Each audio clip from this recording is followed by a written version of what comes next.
Madam Secretary, please start the meeting.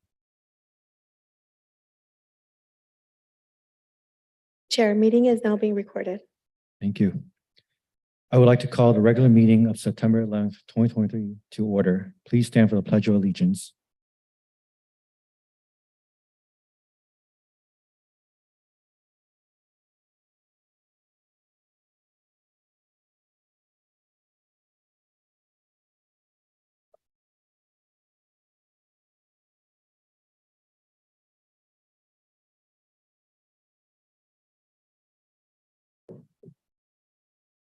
Will the Secretary please call roll? Commissioner Benninger, Present. Commissioner Escamilla, Present. Commissioner Leo, Here. Commissioner Ramos, Present. Commissioner Wu, Here. Vice Chair Oliva, Here. Chair Pham. Here. Chair quorum has been reached at 5:32. Thank you. Before we begin, I would like to remind my fellow commissioners to turn your microphone on when speaking and off when not speaking. And when speaking, please place a microphone about 4 inches away from you. Members of the public may attend Planning Commission meetings in person or virtually via Zoom. I now invite the Commission Secretary to describe the way the public can access and participate in the meetings. This meeting is being live streamed via our portal, www.sana-ana.primegov.com/public/portal, and to YouTube at www.youtube.com/City of Santa Ana videos. If you would like to provide public comment, you may do so in the following ways. Join the meeting via Zoom, enter meeting ID number 891-2286-1242. When the item that you would like to comment on is being discussed, select the hand icon to let us know you would like to speak. You will be called upon by the name you entered. You can also join the meeting by calling 669-900-6833.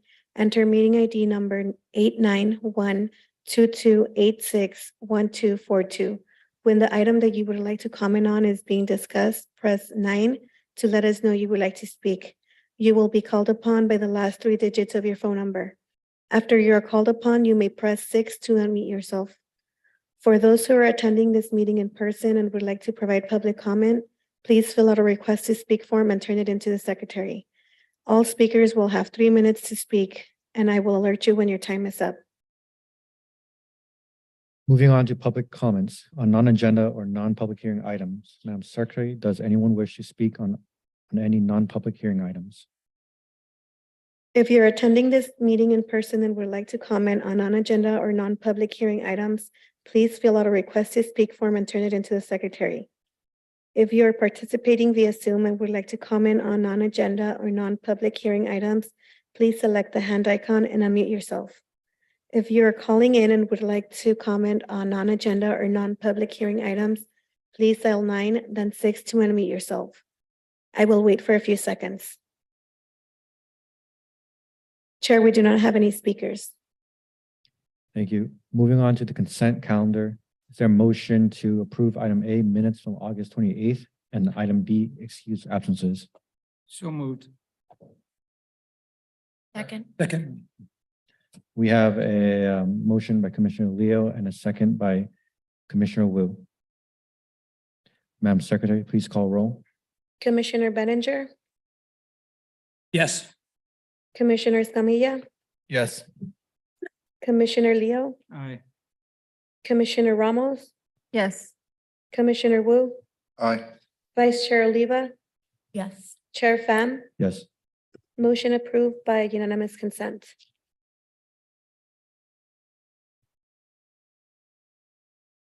That concludes the consent calendar. I will now review the process for the public hearing so that everyone knows what to expect. Staff will provide a presentation and answer questions from the commission. The public hearing will then be open. The applicant will then be given the opportunity to speak, limited to 15 minutes. Members of the public will then be given the opportunity to comment, limited to 3 minutes. The applicant will then be given the opportunity to respond to comments made by the public, limited to 5 minutes. The public hearing will then be closed. Discussion will return to the commission with formal action taken to approve, deny, or continue the review of the application. Please consider the following suggestion when organizing your comments. Please state your name and address, which is voluntary. State whether you support, oppose, or are neutral to the proposal. Your statement should include all pertinent facts within your knowledge. Please note, decision on this matter is final unless appealed within 10 days by any interested individual or party. Recommendation on this item will then be forwarded to the City Council at a later date for final determination. This is the time and place for the public hearing on item number 1, conditional use permit number 2023-18 for the property located at 2938 South Dahmer Street, located within the Professional P zoning district. Before we begin, do any of the commissioners have anything they wish to disclose with regards to this item? Seeing none, before we begin, I would like to kindly remind my commissioner colleagues that discussion and questions about any agenda items must relate directly to the land use and impact of the operations, and that if there are any questions, staff and legal counsel can provide additional guidelines. Fernanda will now provide a brief presentation. Fernanda. Thank you and good evening, Chair and members of the Planning Commission. For discussion tonight, we have conditional use permit number 2023-18 for property located at 2938 South Daimler Street. The property is located in Ward 3.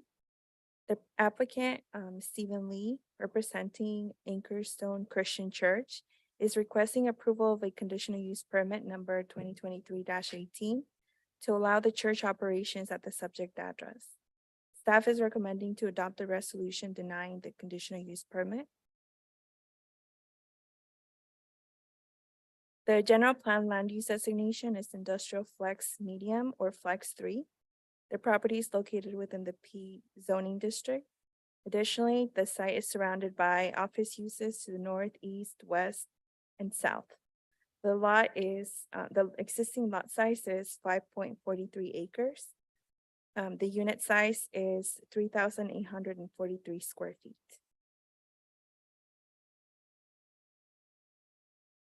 The project site was developed in 1978 with the existing office complex that encompasses 18 office buildings. The applicant submitted a development project review application on January 23, 2023 for a change of use from office to church. During the DP review, city staff identified inconsistencies between the proposed land use and the general plan land use designation. On February 21 of 2023, staff informed the applicant of the found inconsistencies. As a result, the applicant was given the opportunity to withdraw the DP application or move forward with the CUP application without the supporting findings necessary in the approval of a CUP, and therefore resulting in a denial. This is a site, this is a photo of this existing site. And this is the site plan. This is the proposed floor plan, which includes offices, restrooms, social hall, nursery, and an auditorium. The general plan land use designate, the general plan update was adopted in April of 2022 after completing a 7-year effort of extensive community participation that shaped the entire document, including the land use element. The subject site is located within the Flex 3 land use designation and the 55 freeway and Dyer focus area.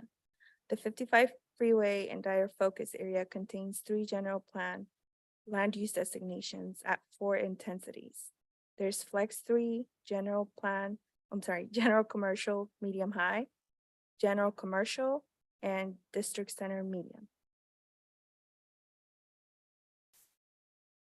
The Flex 3 land use designation allows for clean industrial uses, including office industrial flex spaces, small scale clean manufacturing, research and development, and multi-level corporate offices, commercial retail, artist galleries, and craft maker spaces. Based on the land use designation and development policies and allowable uses, approval of the requested CUP would be inconsistent with the general plan. Staff is unable to recommend approval of the applicant's request due to the inconsistency with the general plan, because the Flex 3 land use designation does not allow assembly uses such as a church. Requiring consistency with the CUP with the local jurisdiction general plan is reaffirmed through various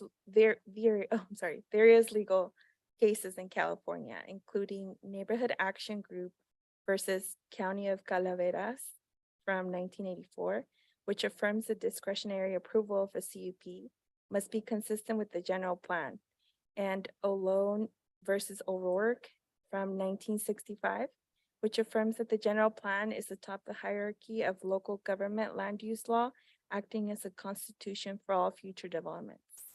In Santa Ana, this principle is codified in the zoning code. CUP requests are governed by section 41-638 of the Santa Ana Municipal Code. Per this section, CUPs may be granted when it can be shown that the proposed project will not adversely impact the community and general plan. If these findings can be made, then it is appropriate to grant the CUP. On the contrary, the inability to make these findings results in a denial. Santa Ana Municipal Code section 41-38, letter A, number 1, requires that all 5 of the specific findings of fact contained therein are satisfied by the Planning Commission. Are satisfied before the Planning Commission may grant approval of a CUP. One of which is evaluating if the project will adversely affect the general plan. The proposed use will adversely affect the general plan, and it will not be consistent with the general plan goals and policies. The use would introduce sensitive receptors in an area that is mostly comprised of industrial and office uses, and that is intended to continue to transition to industrial uses over time through implementation of the general plan.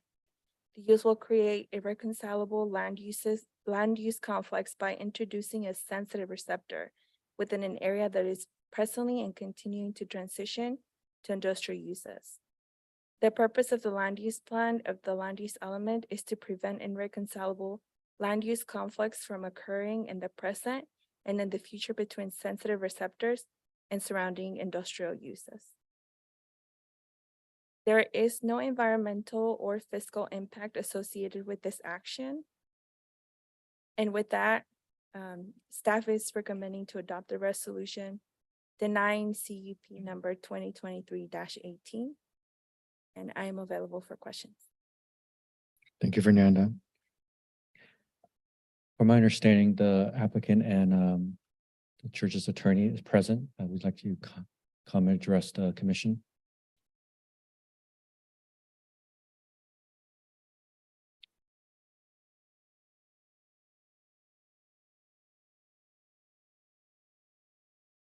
Good evening, Nagy Bakum, Obelisk Architects, 3800 Pacific Coast Highway in Torrance, California. I'm representing Anchorstone Christian Church, who's proposing a new corporate office and campus on the Dahmer location. And as you've heard, it requires a CUP. We agree with staff that findings 1 through 4 can be made, but we disagree with staff that finding 5 cannot be made. And for that reason, we're here before you to have you direct staff and hopefully approve the CUP. The property's general plan use designation is industrial flex, medium density, or flex 3, which it was changed to recently, as you heard, just over a year ago. With respect to findings 1 through 4, and I don't want to repeat the entire sentence, but a portion of number 1, providing a service or facility which will contribute to the general well-being of a neighborhood or the community. And as a part of the land use element and its goals, it states that it encourages healthy lifestyles, ensures equitable outcomes, and that expanding access to the tools and resources that the residents need. And we're simply stating that the church meets all of those criteria. Number 2, that the proposed will not be detrimental to the health, safety, or general welfare of the persons residing or working in the vicinity. And I think very simply stated, it's a new project. It would meet the governing codes. It would meet the criteria that is required for this project to move forward. Number 3, that the proposed will not adversely affect the present economic stability or the future economic development of working in the vicinity economic development of property in the surrounding area. The proposed campus is moving into a long-term vacant space. It's been vacant for many, many years. The church has purchased it and would like to provide their corporate offices in that location. So if anything, we're reversing that situation. Number 4, that the proposed will comply with the regulations and conditions specified in the chapter for such. Zoning isn't allowed. The zoning allows the church to be in this zone. It simply requires that a CUP come before you and that you approve that CUP. So we're here hoping that that would happen. There is inherently a problem with the land use element designation. Staff has said that the land use designation Flex 3 doesn't specifically say churches, but it does specifically say corporate offices. It does specifically say businesses, if you will. And the church is a corporation. And so it is an important component, I think, to have that distinction. Number 5, this is where kind of the meat is, if you will. And I'm going to break it down into smaller bite-sized chunks. Number 5, that the proposed will not adversely affect the general plan of the city. So we've established, we even have an email from staff that states, while the zoning allows churches within the with the approval of conditional use permits. So staff is saying the zoning allows churches with the approval of conditional use permits, but the Flex industrial designation does not mention churches or similar uses as permissible. So inherently, there's a problem with the land use element. They're looking for where it specifically states that churches are allowed to be, and that way staff can approve it. Well, inherently, there's a problem because churches or religious facilities are not mentioned in this land use element at all. And that poses a problem. There's only one place where the word churches, I couldn't find religious or other institutions, if you will, and it talks about affordable infill housing, preparing an inventory of affordable housing opportunity sites for publicly held land, as well as land owned by nonprofit organizations and churches.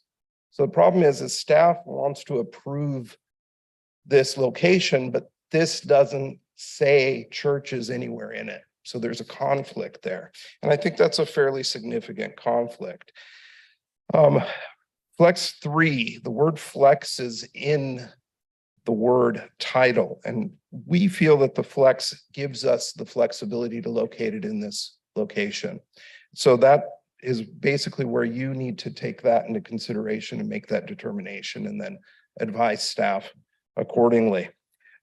Because we find no other designation or churches or religious facilities under the land use element, that would imply that there is no other place for us to go. And that's very hard to believe. So taking it a little further, we had to find and meet the first standard of approval, and with the CUP, we meet that, and therefore the project can be approved and made consistent. Moreover, the findings number 5 or 1 through 5 for that matter can be easily made, understanding that this is a corporate office. This is also a church campus. And I'm going to give the rest of my time over to John. Thank you, Mr. Chairman and Commissioners. My name is John McClendon. And I'm sorry to interrupt, Mr. Chair. Before we proceed any further, we have to go through the procedural step of actually formally opening the public hearing. And then we'll just treat their comments as public comment. I thought this was part of my 15 minutes. We'll pause. Can you give me some time back? I apologize. I thought I mentioned the public hearing is now Okay. open, but the public hearing is now open. Chair, point of order, will we be asking staff questions after or before, since we typically do it before Right. opening the public hearing? Since we'll have the applicant and the lawyer speak first, and then we'll combine our comments for both the applicant and staff at the same time, just so everyone has the ability to respond.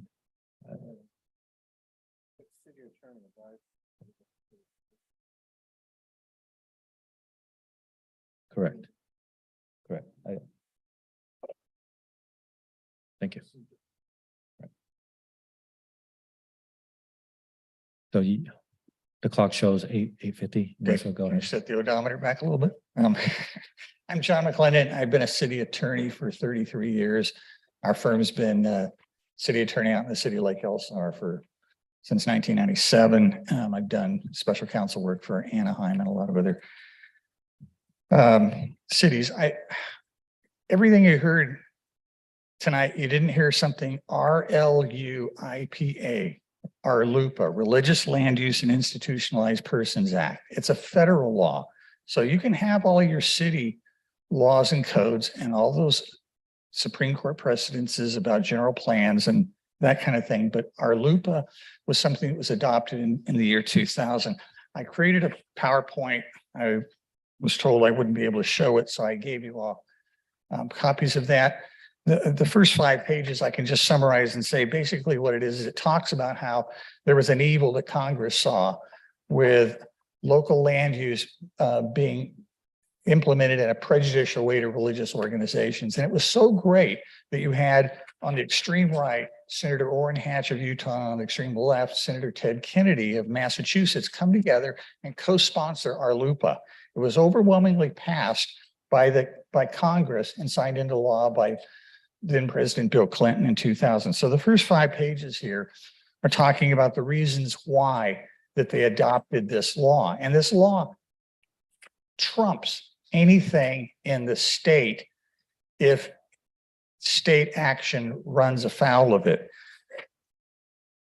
So page 6, RLUPA prohibits any government from imposing or implementing a land use regulation in a manner that imposes a substantial burden on the religious exercise of a person unless the government demonstrates 2 things. 1, that the imposition is in furtherance of a compelling government interest, and 2, it's the least restrictive means of furthering that interest. Page 7, I'll just say it does 2 things. It does that prohibiting the imposition of it if it's a substantial burden, unless you can meet those 2 requirements. And then 2, also has a component that says you can't treat religious organizations any different from a secular organization. So for example, if you've got a secular corporation and they're okay to move into a place, you can't ding a religious corporation just because it's got religious in front of corporation. Page 8. For this hearing here, RLUPA poses 2 challenges for my client and 2 challenges for the city. The first one for the first 2 challenges for my client is the property this church owns a religious exercise, is using that? And 2, if the answer to that is yes, would the city of Santa Ana's denial of a CUP impose a substantial burden on the church? On pages 9 and 10, I explain why it is that under RLUPA, this church is occupying this property, wants to occupy the property as a religious exercise. And the case law establishes that. On page 10, you see a copy of the Secretary of State's website showing that the church is a corporation in good standing. Okay, the answer to the second question is yes. Any regulation that necessarily bears direct, primary, and fundamental responsibility for rendering religious exercise effectively impracticable, and that's including the use of real property, generally constitutes a substantial burden. Okay, so my client does its part. It answers its 2 questions affirmatively. 1, its use of the property as a religious exercise under RLUPA federal law. 2, not being allowed to use that would impose a substantial burden on them. And here it's ridiculous because they bought it based on not being told by the city that there was any issue. Okay. And on page 12, this is where I'm going to embarrass myself. Okay. This is a copy of the 9th Circuit Court of Appeal case where I defended the city of Lake Elsinore in an RLUPA lawsuit where we were on the defense, and I actually got the district court to say our loop was unconstitutional. It was taken up to the Ninth Circuit, and the Ninth Circuit said, it's absolutely constitutional. What you did, city, which is similar to what your planning staff is leading you to do tonight, we got popped for. A little side note on this. California Joint Powers Insurance Authority that covers cities, okay, we had a big fight with them and we got them to insure the city on this. They don't do that anymore on our LUPA lawsuits, okay? You're on your own after that. So a word to the wise. Okay, with the church, page 13, with the church establishing that the denial places a substantial burden on its religious exercise, now the city has two things. First, page 14, what is the city's compelling interest in denying the CUP? And two, is denying the CUP the least restrictive means of achieving that compelling government interest? Okay, page 15, this zoning stuff that you've seen here is not a compelling interest. Here's what the case law says. The city cannot impose a substantial burden on the church's religious exercise unless it can prove it's pursuing a compelling government interest. In the Arlupa context, courts have interpreted that to mean interests of the highest order. As one court described it, an interest of the highest order typically involves some substantial threat to public safety, peace, and order. It doesn't say health or welfare, notice. Okay, a clear and present grave and immediate danger to the public health, peace, and welfare. Okay, so how does granting the CUP create a substantial threat? Your own, and I'm just copying what your own planner said in the denial letter. And folks, you can read that. That's not a compelling government interest. Okay, even if the city was able to prove that there was compelling interest, is denying the church the CUP the least restrictive means of obtaining that? And I think there you have to answer that and say, there may be other ways than a full-on outright denial of letting them use a building that they've already bought and paid for. I want to bring up on the last 2 pages here on page 18.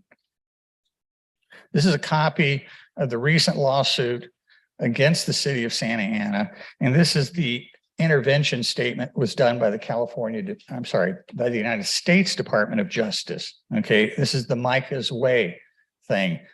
I read the papers like you do. Did not go well for the city when they tried to get the lawsuit bounced out of court. This is something that the Department of Justice at the federal level is very zealous about enforcing on cities and counties. So again, I would caution that.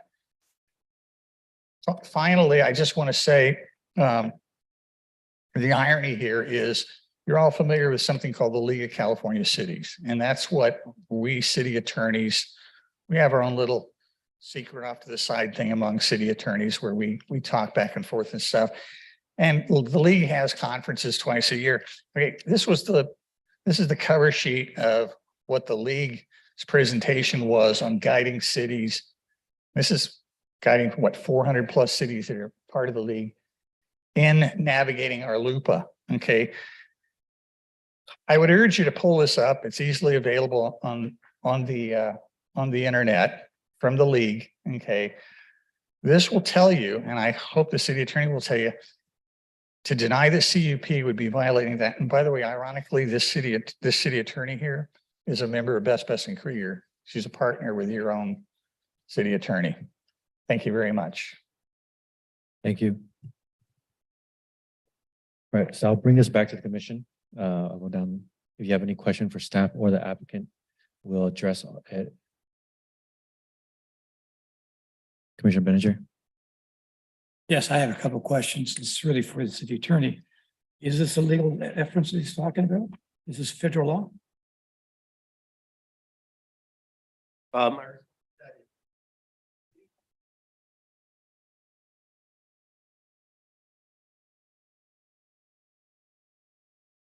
Can you please turn on your mic? All right, can you guys hear me? Okay, yeah, cities have the option to deny a land use permit in order to preserve local discretion when in making land use decisions, especially when the use is incompatible. Here, staff's decision is not based on the church's religious use, but it's based on a general assembly use. It treats everyone the same. So therefore, it's our position that RLUIPA is outside of the scope of today's hearing, and the Planning Commission is operating within its land use authority and denying the CUP should it want to do so today. Thank you to the city. When was this land purchased? When did they purchase this land? Sure. When was the land purchased by the church? I'm sorry. When was the building purchased? Oh, purchase? Oh, I'm sorry. I'm actually not sure, but it was bought before they submitted the development project review, which is prior to the CUP. And I asked the person when it was purchased, when the church purchased the property. Excuse me, it was purchased in May Of 2023, 22. 22. At that time, our plan was in effect, correct? We passed our general plan. Correct. It was adopted in April of 2022. One question that's kind of lingering is we mentioned that the city did not advise that it could not be used for church purposes. Is that really a requirement of the city to do that? If the applicant inquires prior to purchasing, we do let people know what kind of uses are allowed. The city's not under the obligations to inform them of that. Correct. We wouldn't know when people purchase property unless they inquired about it.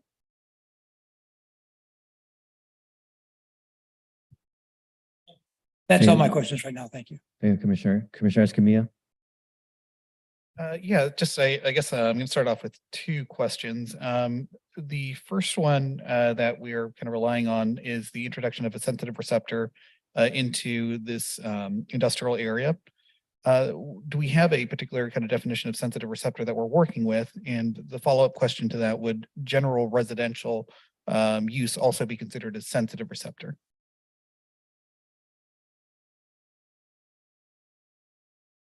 Commissioner, thank you for your question. The city doesn't have a definition codified of sensitive receptor. In general, in planning practice and throughout the municipal code, sensitive receptors are often categorized as uses like community assemblies, schools, parks, churches, and other areas where gathering typically takes place, or residency and occupancy takes place on a 24-hour basis through residential land uses. So whether it's a park, or whether it's a residence, or whether it's a church, those are often codified. For example, the cannabis ordinance treats schools, parks, and similar uses as sensitive receptors. The city's alcohol and entertainment ordinance treats schools, parks, religious facilities as sensitive receptors. So yeah, if that helps answer the question. It does. And the reason I ask is kind of as a follow-up is the flex use or general, the flex designation for the general land use does include the option for live, work, or kind of mixed use residential. Is that correct? So I'm trying to see kind of where the difference is between one sensitive receptor and versus a residential and working residential receptor or sensitive receptor. Thank you for that question. While some of the flex designations of the general plan permit live work, the table LUA1 in the Santa Ana general plan for this specific area does not allow live work units in the flex 3 designation of this particular focus area, Dyer Road and 55. So residential would not be permitted in this general plan land use designation. Okay, no, thank you for that clarification. And to sorry, I'm totally blanking on your name right now. Pretend, sorry. The other question was, even if we weren't looking at, I guess, criteria number 5 for the CUP, would the project still comply with other standards such as parking, or is that also just not, does the project currently not comply with those standards regardless of religious affiliation or not?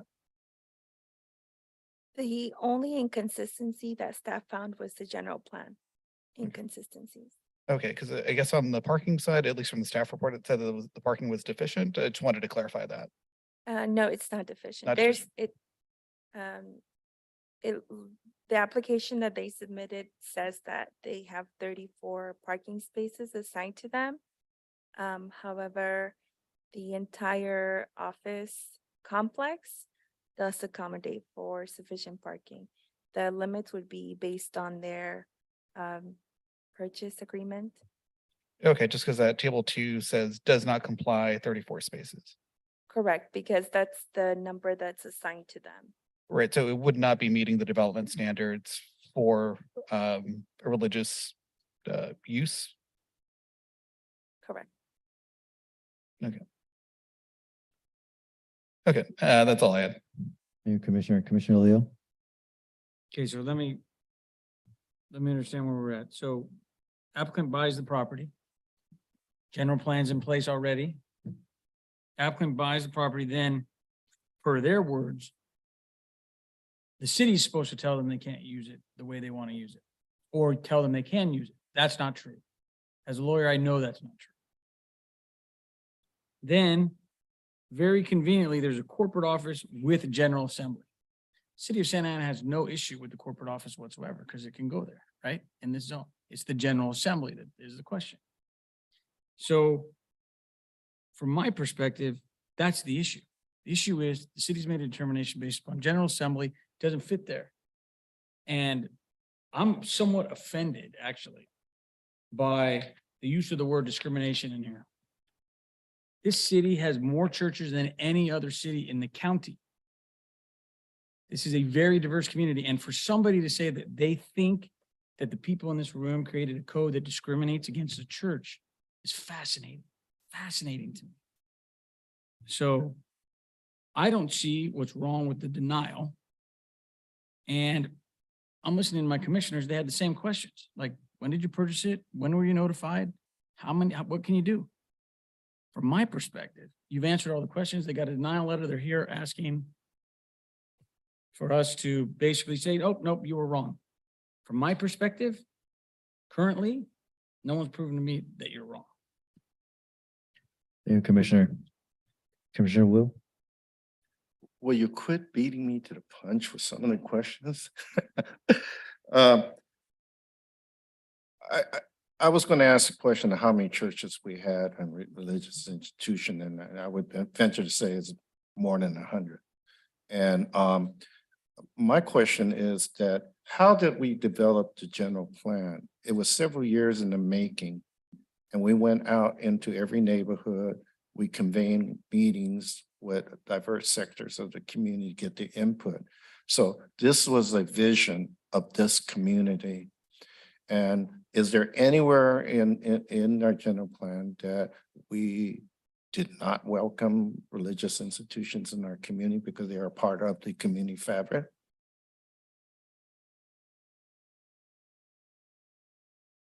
The answer is no. And we don't act that way. Each focus area is evaluated, and the goal of the community is to create economic land use balance, diversity within each focus area. In this case, the focus area includes DCs, it includes flex use, and these types of mixed land use allow for integration of use with the appropriate buffering and distances. So you do have different land use category in the focus area. However, this specific area is designated as Flex 3, which with a goal for industrial and professional type uses. And I remember a case last year where it looks like this applicant was conforming to the zoning in the area for a photography studio that also served as a place where the models and people can gather. But because they were not willing to put in a kitchen, because they were not setting up a cafe or all that, they didn't really conform with all the elements for using that space.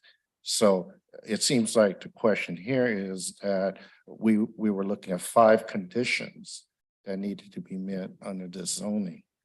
Am I correct in that? But there was one that did not meet it.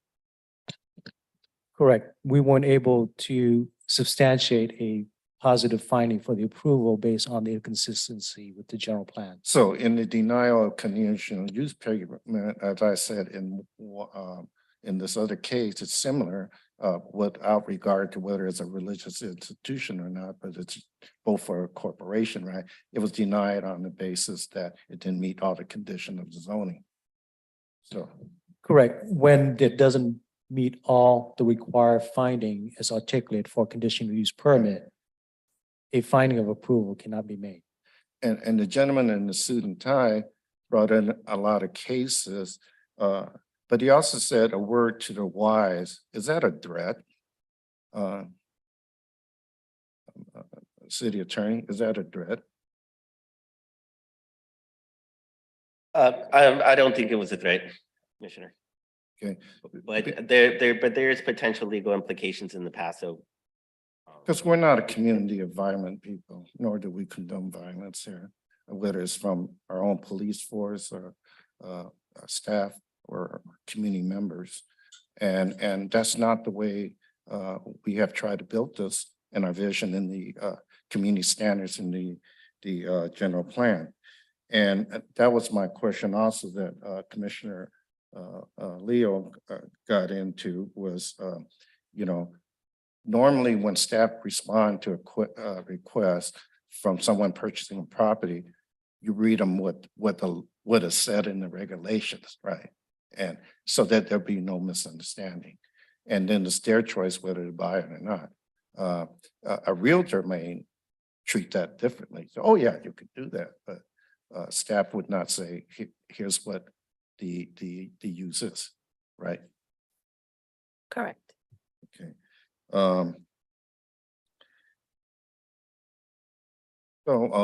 Yeah, that's where I kind of was wondering about it, and thank you for answering my question. Thank you, Commissioner. Commissioner Ramos? Yes, I have a few questions for staff. My first question is, are there any churches operating in this general plan focus area? So the Dyer 55 area? There is currently one church. It's located at 2909 South Daimler. However, when this application came in, it was in 2021 before the general plan update was adopted. Okay.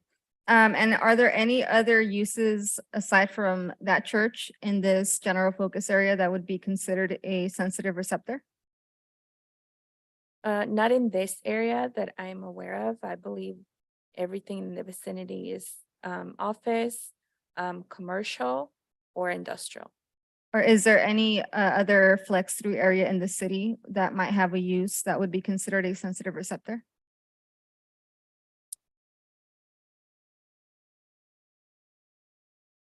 Commissioner, thank you. In consulting figure LU-4, which is the density and intensity map of the land use element, there is a flex industrial area near the West Santa Ana Boulevard focus area. That's in the area around Fairview and Civic Center Drive area where the streetcar is slated to go through. That area does contain a mix of industrial and residential land uses that stem from older planning practices that through designating the area as industrial flex, the city council and the planning commission set forth a vision to help that area transition from that current mixture more towards a production, craft, limited, clean manufacturing area. And that area does allow limited live work uses as well. Okay, and I think I know the answer to this question, but I'll still ask it. Has the planning commission approved any new churches in the Dyer 55 general plan focus area since the general plan was updated? The only one that was approved was the one on 2909 South Daimler. And that was because it was submitted during the process of the general plan update. So at the time of the approval, the general plan update had been adopted. So the major difference is that the CUP is being requested after our general plan was updated and they were not in compliance essentially. Correct. Okay, thank you. That's all for now. Thank you, Commissioner. Vice Chair? I guess my first question would be just clarification. Was the property purchased with the intent for it to be office, corporate office use, or was it purchased to be a church? It's both. If you look at the floor plan layout, you'll see that probably less than 50% of it is actually the assembly area. The rest of it is really office area. And they're currently using it as office area. Thank you. And then my next question is, are there any impacts with the already existing businesses in the area if we were to try to approve the CUP? Are there any sort of impacts? There's already existing businesses, companies, organizations in the area.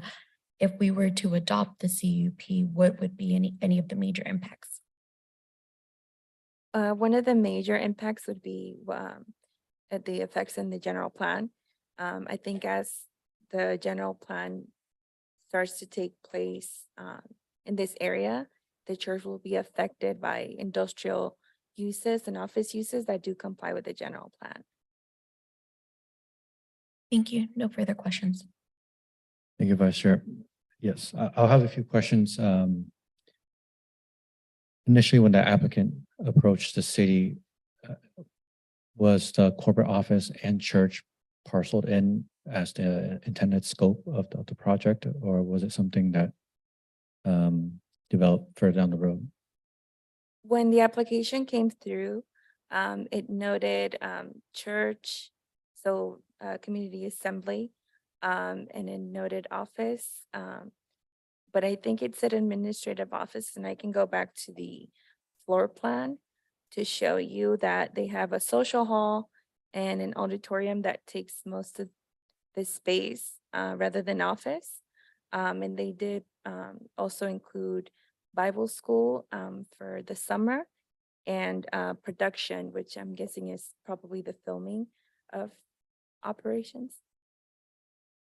For the applicant, I wanted to ask,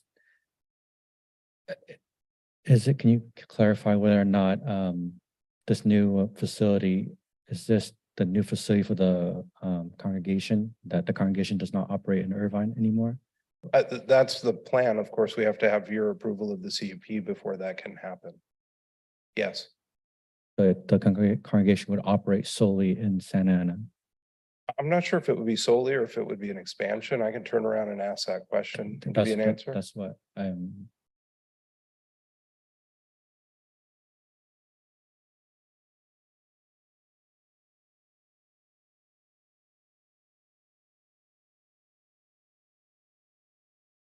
So I understand it is an actual move. They would move the Irvine location to the Santa Ana location. During the process that you're working with staff, have there been consideration to remove the auditorium from your scope and have this, as intended from the general plan, be an office, corporate office only? I know that you've invested in the property. It would be a shame not to use it for its intended use. We did talk about that. The issue is that there's an opportunity there for the assembly space. It is a small space. It's not a very large space. But as you know, as a church office, you also have a church family and you do want to have space to have a meeting, let's say on Sundays. So that's the ideal situation. So we're presenting to you the ideal situation. You guys can always come back and make other recommendations, but this is what we believe is best for, you know, this church campus, if you will. So that's the ideal scenario. I even discussed with them, what if it's a great success and you outgrow it? And you know, their answer is that would be a wonderful blessing of a problem that we would have. They're limited. You can see on that floor plan, they're very limited in size in this space, but they understand that they're buying, you know, or bought a building in an industrial complex. And so they recognize the noises and the issues and the things that are going on around them. And yet on Sunday, none of that exists. So there wouldn't be a conflict. The church could operate, people could sing, they can do their music videos and post them up to YouTube, etc. There isn't a conflict. And the flex allows for that sort of creative use of space. It encourages it, in fact, in the code. And so we thought it was a good sort of marriage, if you will. They're not making a lot of noise during the week. It's an office that operates very much like any other. Light industrial is going to make noise, but it's not a substantial amount of noise. They're going to make a little bit of noise singing on Sunday. All the other spaces aren't operating on Sunday. So there is a balance there. Thank you. And a question for staff. I noticed in the report that you presented alternative location once you've identified that there's an inconsistency. Is that correct? That's correct. That would be, I believe, in the district center where it allows for commercial. And the applicant didn't see that as a viable option? Correct. There's no other questions for myself. I'll bring it back to the commission. Is there any other additional comments? Commissioner? So I guess the introduction of a sensitive receptor will impact future development. But I guess I'm wondering, and this might be a little bit outside of the scope of the conversation, but we already have existing churches that are sensitive receptors there. And at least from an initial glance, it does appear as though those churches have also limited the amount of industrial facilities that allow for cannabis use, because there appears to be kind of a buffer area around that.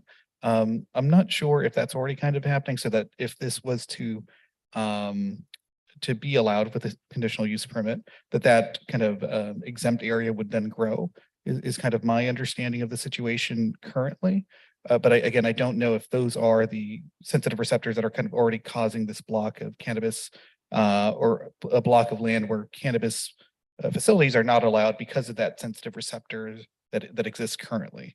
Again, I probably would look to some of the other staff that have worked on the cannabis land use efforts, but it does appear that this CUP's approval would also impact potentially some of the land that would allow for cannabis cultivation or other uses. Thank you, Commissioner. The cannabis maps were updated in October 2022 to increase the allowable areas for cannabis business activities. That includes manufacturing, testing, distribution, cultivation, and retailing, including in the subject areas vicinity and the site. That was done also as a sort of follow on to the general plan being changed for this area as well. Whereas previously it was professional office, under the new general plan, it's intended to be industrial flex, that sort of clean production and all that. So following that, in October 2022, the cannabis production areas were expanded to include this area as well.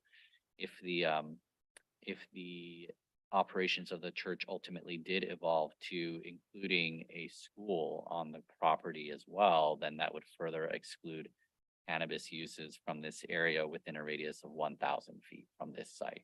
Okay, and again, the reason I ask that is just to look to see if there are any potential negative economic consequences of a decision for the approval of a conditional use permit. So I just wanted to have that information before voting. Thank you. Thank you, Commissioner. Commissioner Ramos? Yes, I have a follow-up question to that. So we did hear that there is a church operating in this general plan focus area because they submitted their paperwork before the general plan was updated. Does that church's operations, like, are those currently reflected in those cannabis maps that were updated in October of 2022? They are not, because that church does not include a school operating as part of its operations. Okay. And then another question, as a planning commission, would we be able to like limit the scope of future expansions in the CUP? If we were worried about potential economic impacts that this could have? You won't be able to limit the expansion. However, the conditional use permit that if were to be approved would specify the use as well as the area to be occupied. So any expansion in intensity or of the use or expansion of the footprint would require coming back for a modification of a CUP. Okay, so any potential economic impacts could be mitigated in the future they became a, Those issues would have to be considered in the future in analysis with any proposed expansion. okay, thank you. Commissioner Wu? I'd like to ask the applicant, you only mentioned Sunday. That you have 6 other days during the week. What would you be doing there the other 6 days? So we've broken it down. Primarily, it's a church office that operates as an office Monday through Friday, but there are sometimes meetings that occur on campus. So you could have a meeting of, a small group come and do a study or something like You that. also have childcare there and Well, you the talk about childcare- your youth ministry too. There's a nursery there, but it's not intended to be a school. I heard the word school. It's not large enough. There's no plan for it. There is not a school. There's a nursery. So do you have a youth ministry there? Says yes. Okay, so during the week, you're gonna have some activity where their youth is, where they're in an industrial area Correct, as well. Okay, correct. so would you be willing to give that up and the nursery up and just restrict yourself to be conforming with the use of that zoning? Well, that would be very difficult to do because if you come to church, let's say on a Sunday and you have a child that needs to go in a nursery, then I'm foregoing that opportunity, correct? No, I'm just looking at the other 6 days. I think, When. oh, you're saying business- on the other 6 When the days. when the businesses are operating. I there understand with what- Trucks and things going through, and then you have youth, where would they exercise? Because a part of the healthy city aspect of the city, if you did your homework and looking at the dot behind the plan, is that we're trying to look for the general welfare of those of us who live and work here. Understood. You know, So if I And understand be you part of the correctly, community. if I understand you correctly, let me try to restate the question. If we were approved, would we limit the activity of youth and youth organization type activity here Monday through Saturday when industrial is active, such that there be no conflict, injury, et cetera, that sort of Yeah. question? And based on this presentation, seemed like we want to be above the law and we want to impose the way we think upon the city. Well, I don't think we want to be above the law. I think what we want is to Then why make was sure. this adversarial? I think we want to make sure that the law is applied equally and to make sure that it is correctly applied. And that's why we have the city attorney. Well, make I sure understand we do that, and all we can do is, Mr. Wu, all that we can do is present it to you. And then if you have questions, we're happy to answer them, but we want to make sure that we've presented them to you. They're the facts as we understand them, which is the goal of the public hearing. So we're not here to sandbag anybody or set anybody up. I mean, there were some accusations that sound very, very bad on No, I'm us. sorry, I didn't mean to have. No, that tone. I want I to make just sure want some that clarification. Yeah. I want to make sure you understand our point of view. Our point of view, with all due respect, is to present all the information that we have, best of our ability to you. And then obviously, there might be some that applies from your point of view. There might be some that do not apply, but we have to present it. We have the burden of presenting as much information that we have to you, and that's all we're doing. Thank you. And I think Commissioner Ramos explored the difference between the other facility in Daimler and this one, that they were limited in terms of just Bible study and office activity, because that's the way they presented their plan. Thank you, Commissioner Wu. Commissioner Ramos? Yeah, I have a separate question. So earlier it was mentioned that there is, from what I understood, a parking deficiency. How would the applicant address that? No, I don't believe there is a parking deficiency. We have substantial parking spaces allocated. So I do not believe that to be the case. So I heard there were 34 spaces allocated, That is correct. and that would be sufficient For for, approximately in an assembly area of 60 people, a little over 60. okay, so you don't perceive needing a parking plan for any Sunday services? We do not. Okay, thank you. Thank you. Thank you, Commissioner. Commissioner Leo? I just have a question for staff. As this came to us today, it was up or down, a church with General Assembly in a zone that we don't allow, based upon the general plan that was passed. Everybody here's struggling with how, if I do this, if I do that, but the council before us, some of the council members now passed the general plan and said X, Y, and Z in this area. We shouldn't be struggling to try to figure out how to make it work if it doesn't work, because that's not what the council asked. Council was pretty clear about what they wanted in this area. And even though there's a grandfathered church, it came before the general plan amendment, which was a mighty struggle, which some of the people on here were involved in, and it was passed. So I think we're all people are struggling with how do we put this key in a hole that it's not supposed to go in? So I'm just trying to understand, churches are not intended to be in this area of the city per the general plan that was approved last year. Is that my understanding? Correct. Thank you. Thank you. Seeing there's no other comments. We'll go to public comments. Madam Secretary, have we received any written communication? I'm sorry, I just got a comment. Oh, I guess I just oh. wanted to respond to my fellow commissioner, because I don't think there was the thought, and again, for legal purposes, not to discriminate against churches, but to really focus in on the assembly use as a sensitive receptor, just for legal clarification as to what I would be agreeing to potentially later. Not really the church, it's that sensitive receptor of the assembly use that I am looking at. Commissioner. Correct. That's consistent. Madam Secretary, have we received any written communication, or is there, well, I know there's members of the public here present that would like to comment on this item. We have not received public comment prior to the 4 p.m. deadline. I did provide you with the request to speak form.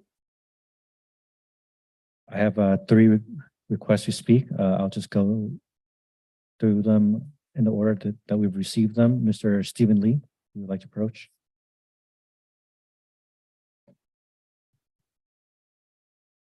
Cities, thanks for your time to reviewing our appeal. So I stand before today. Let me introduce myself. My name is Stephen Lee. I'm the board member and the secretary of the Anchorstone Christian Church. In December 2021, our pastor Scott received a divine calling during a moment of prayer. This calling urges us to find a new home for our church. Over several months, we explored numerous properties in May. And in May 2022, our journey led us to 2938 Daimler Street, Santa Ana. We sought confirmation through prayers with the blessing of the pastor, Scott, Julie, and our prayer group. And importantly, we ensured that the property's zoning permitted church use with obtaining a conditional use permit, CUP. As part of our due diligence, we engaged in a meeting with the city planning department, held just 12 days before our closing date of August 13, 2022. During this meeting, we engaged in a Q&A section regarding the church's applications, procedure, and the qualification. With the absence of any indication of the incompatibility during our meetings, and also general plan has not been brought up, we proceed with the property purchase. Our formal application was submitted in January 2023, and we continue to maintain open and constructive dialogue with the planning department. Throughout this period, however, we were confronted with an unexpected hurdle. The planning department denied our application, asserting that our church didn't align with the city general plan. We stand before you today to respectfully appeal this decision, driven by 2 compelling reasons. First, the zoning regulation unambiguously permit church use, and the general plan doesn't articulate any inconsistency with hosting a church assembly in this location. Second, throughout our numerous dialogues with planning department, the general plan was never introduced as an area of a concern or discussion. I want to emphasize that Anchorstone Christian Church is not an adversary of the Santa Ana City. Rather, we are devoted partner and friends. We have consistently demonstrated our commitment to the community through food donation drive that serve our low-income neighbor weekly. By establishing our roots here, we believe we can contribute even more to the city, addressing not only a physical needs, but also nurturing spiritual life with God's love and the teaching of the gospel. We firmly believe that our presence at 2938 Street is God's will, and we are unwavering in our dedication to this mission and remain committed to serve Santa Ana City to the best of our ability. In conclusion, we kindly request your support in reconsidering the decision and granting us the opportunity to continue our mission Your at time's up. 2938 Daimler Street, Santa Ana. Thank you. Our next speaker, Mr. Scott. Sorry, I don't want to. Good evening, I'm Pastor Scott Wang. On behalf of congregation of Anchor Stone Christian Church, I'd like to pose the following questions and hope to receive a reasonable response from the Planning Commission. The city approved the conditional use permit of Campus Bible Church, which you mentioned about 2909 South Daimler Street. So we have previously actually inquired why Campus Bible Church CUP application was approved, while ours was denied. And the response was because we received, because they submit the application before the general plan was announced. So which we are discussing about this. But to me, I feel like, I hope this is not the case. If this is not the case, okay, I would be very sad about that. It looks like, sounds to me, the city is using the general plan to including the church to that zone, to the church into the city, to that area. So if this is the case, I'll be very, very sad. But if this is not the case, I would like to hear, so why city keep mentioning about we are not in alignment with the general plan. So this is my question. So I would like to know whether this is really the case. The general plan is to include the church into this room. Thank you very much. Thank you. Our last speaker is Michelle or Michael Elman. Michael.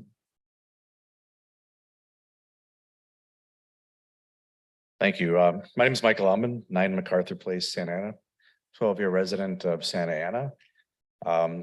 Retired retail executive. My business connections go back to Santa Ana, probably to 1990, probably for some of you were even born. Currently, I'm the acting business manager for Newport Church, and I wanted to present something that we haven't discussed tonight and the impact to the community. Newport Church has a Food with Love program. For the last 8 years, we've been feeding over 100 families every Friday, 3,000 to 5,000 pounds worth of food every single Friday, including during COVID. In fact, the picture of that water tower is where we meet and distribute the food, which I thought was kind of interesting.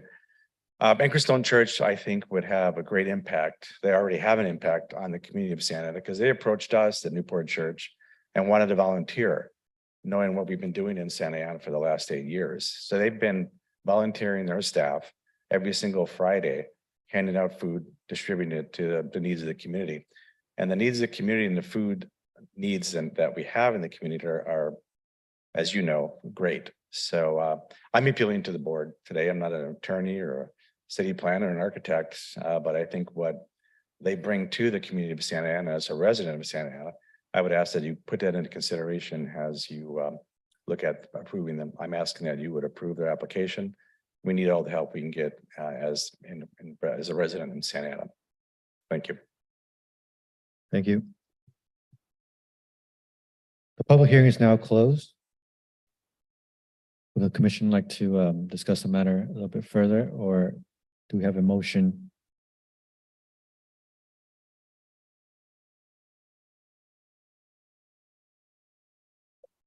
I have no more questions, so I'd like to move that we move to support the city in denying the conditional use permit 2023-18.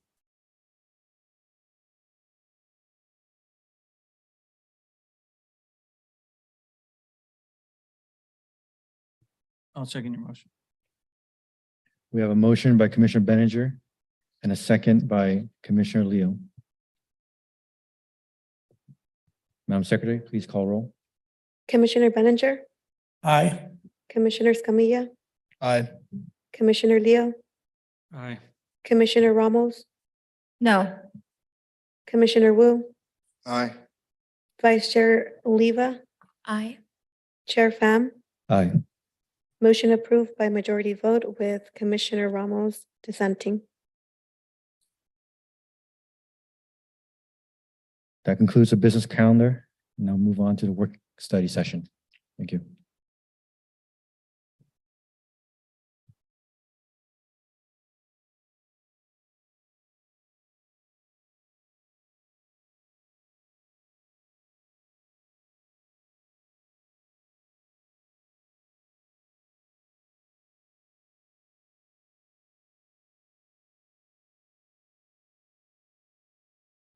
Today, we have our principal planner, Ricardo Soto, will provide a brief presentation on the status of the comprehensive zoning code update.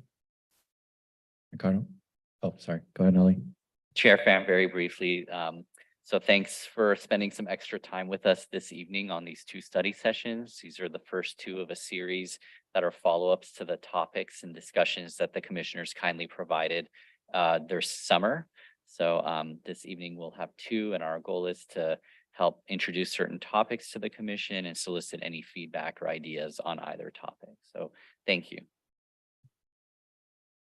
Thank you, Ali. Thank you, Chair. Good evening, members of the Planning Commission. This evening, I'll be providing you a brief overview and a status update of the comprehensive zoning code update. The overview will include why we're undertaking this effort, opportunities for community engagement in the process, and next steps. With some background on why we're undertaking the comprehensive zoning code update. As many of you are aware, and which was noted earlier in the item tonight, the city completed a comprehensive update to its general plan April of 2022. The project took approximately 7 years to complete and was informed by an extensive community outreach effort. The resulting general plan consists of 12 elements. The adopted land use map within the land use element incorporated significant changes to accommodate future growth along 5 major corridors within the city, which the plan calls focus areas. Here's a map depicting the geographic location of the 5 focus areas, which are South Main Street, Grand Ave and 17th Street, West Santa Ana Boulevard, 55 Freeway Dyer Road, and South Bristol Street in magenta. And in the blue on the map, you'll see the existing adopted specific plans and form-based code areas in the city. And if you look at the map, you'll see how the focus areas created linkages between these specific plans whereby future growth in the city would be accommodated on these corridors and then leaving a majority of the city's land use plan intact.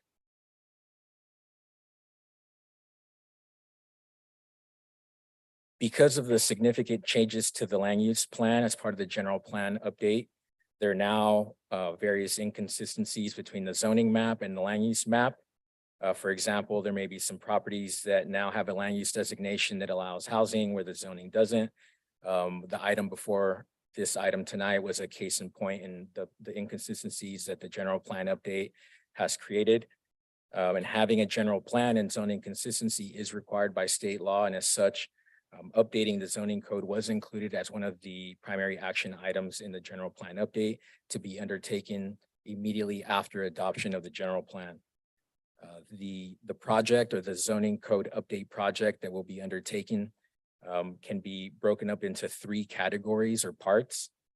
The first part would be updating and reformatting the code. The update will be the first comprehensive update to the zoning code since the 1960s. While the code has not been comprehensively updated since then, there have been numerous code amendments over the years, which has resulted in a very complex and disorganized code. Additionally, Santa Ana was just a lot different back in the 60s than today, and new codes are now needed to address current needs and future needs. The second part of the project would be updating and including new zoning districts and zoning district standards for the 5 focus areas. which may include creating entirely new zoning districts or borrowing standards from zoning districts where we see that things are working. Or in some cases may even be applying some existing zoning district standards to some of the properties within these focus areas. And lastly, or third, the project's going to include any technical studies or environmental documents as required and as part of the CEQA process. The overarching goal of the zoning code update is to effectuate the vision and the goals that were established in the general plan, and to encourage economic development that is environmentally friendly, inclusive, and sustainable. As with any planning project that the city undertakes, community engagement is going to be a critical component of the project. We anticipate the project taking approximately 18 months to complete. Throughout those 18 months, there's going to be numerous opportunities for this commission, for members of the public, and also for our community stakeholders to be active participants in that process.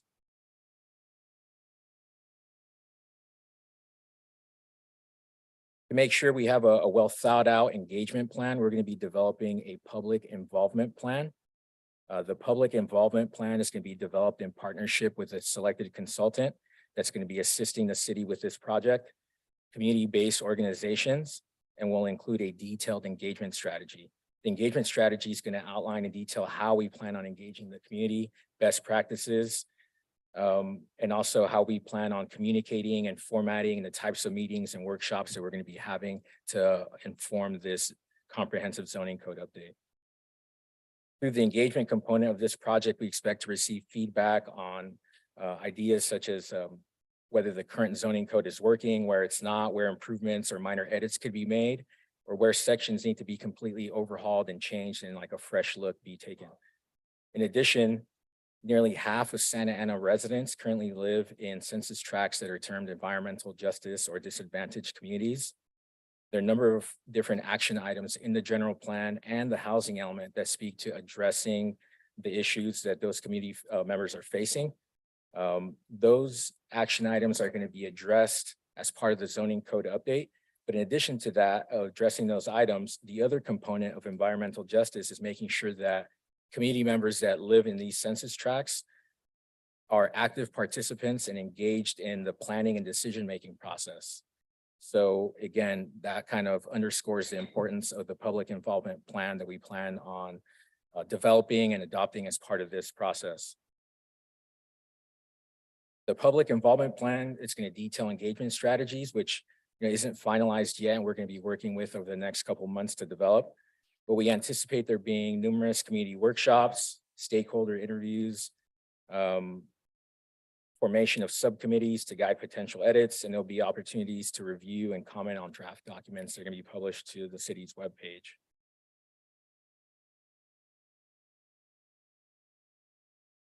Earlier in the year, the city undertook an RFP process and has selected MIG as the lead consultant for the project.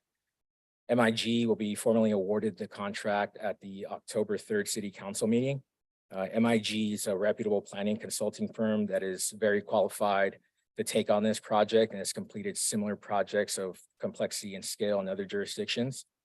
Following awarding of the contract to MIG, staff will work with the consultant to finalize the project schedule, the scope, and we'll start with the project kickoff meeting and review of existing codes and plans and the creation of the public involvement plan.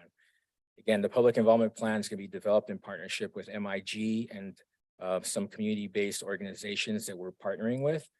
Following completion of that strategy, the next steps will be working with the team and our partner CBOs to roll out the plan. At this stage, the procurement process for this project is not complete. So unfortunately, that's as much as I can share about the project and the two CBOs that we're partnering with at this stage. That concludes my presentation. I can answer any questions you may have. If I may add, so as you saw tonight, what an inconsistent zoning ordinance and an inconsistent general plan can create situation. However, it is clear for us that the policy of the general plan is the one that we need to follow. So this is so important. The first question up there, if I was sitting there, is why has it taken you over, almost 15 months to get here to this point? from the adoption of the general plan to having a consultant kickoff on the comprehensive general plan update. The answer to that is that we actually immediately following the adoption of the general plan in April 2022,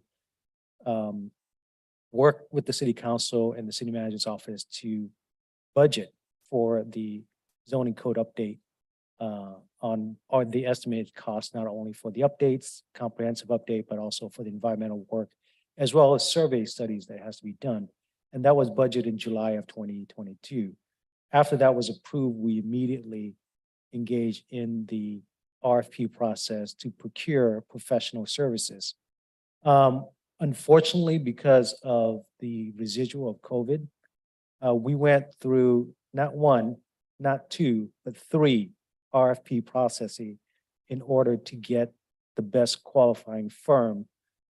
Unfortunately, because of the lack of quality of response to our request for proposal, we weren't able to recommend anyone for the work during the first two processes. This work is way too important. It's a critical piece of the regulatory environment for our city, and we cannot leave it to anyone that we didn't think was qualified. So therefore, it has taken us quite a long time to get here, quite a number of RFP process in work. So we are actively pursuing it. We have a consultant team that we believe is very qualified to do the work. And therefore, we will be going to the city council recommendation for execution of the agreement so that we can begin the work. Thank you. Thank you, Ricardo. Thank you, Mint. I'll just go down the line. Commissioner Wu. Yes, I want to ask staff, past planning and zoning has been kind of hodgepodge, and to correct that with some consistency with the general plans is going to be an arduous task. One of the area I was wondering if you're going to look at is that the little old starting home post-World War II is drastically changing as our demographic has different family sizes and economic groups moving in the city.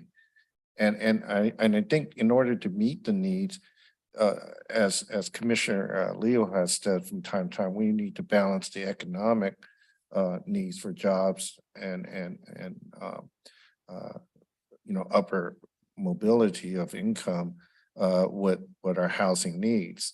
And one way is to look at how different new building materials might be used that currently do not meet the standards. I know as a builder down in San Diego, one thing that we're looking at in terms of creating solar villages and passing on free electricity to the neighborhood and Wi-Fi is that the building code does not allow us to use some of the materials that we use in Europe. And so my curiosity is, how do we get to that point or in updating general plan, we're not going to be updating some of the building codes. That's one question. The second portion is that the little strip mall and the drive up and you go into the hardware store to get your thing and doesn't meet the needs of our community anymore because our streets have become major thoroughfares. And the regional shopping centers changing where it seemed more plausible for owners of those property to have residential there. But you also have concerns from neighborhood groups that it's going to have luxury housing and it's not going to be that mix. So there's a lot of balancing, I guess, which will go through the public participation process, I guess. And you're probably already thinking about some of these things right now. So I'll be curious to watch how that rolls out, how we could meet the future city without losing a lot of the things that I think we put in the vision of the general plan, that we want to be a whole city made up of various groups. Thank you, Commissioner Wu. Like I mentioned, this is like the very first step in this marathon of a project. You know, before we get to the finish line and run through that ribbon that says like done, we're looking for this commission and committee members to provide comments just like those so that it directs staff and the team as to what changes are needed to the zoning code, what types of changes the community wants to see, and we'll be looking to comments like that to guide us. Specific plans include opportunity to look at economic development and community development. Those will all be things that are analyzed as we draft any changes to the zoning code, yes.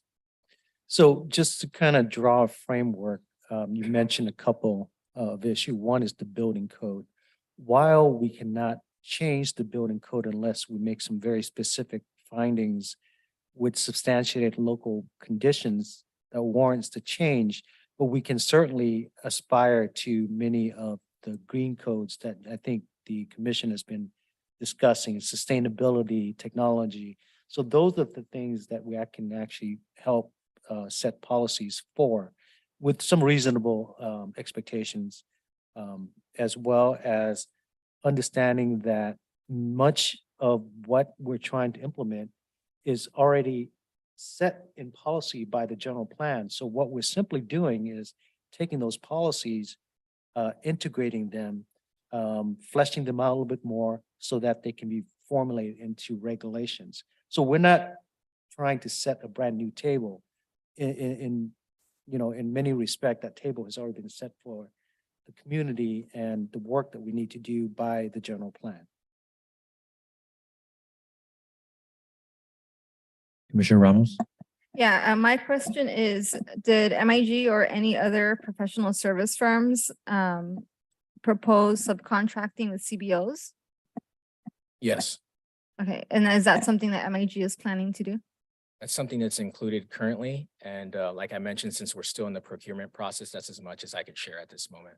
Okay, well, that's great to hear because if not, I was gonna ask that it's something that be considered. I know that it was done in the past with the development of the active transportation plan.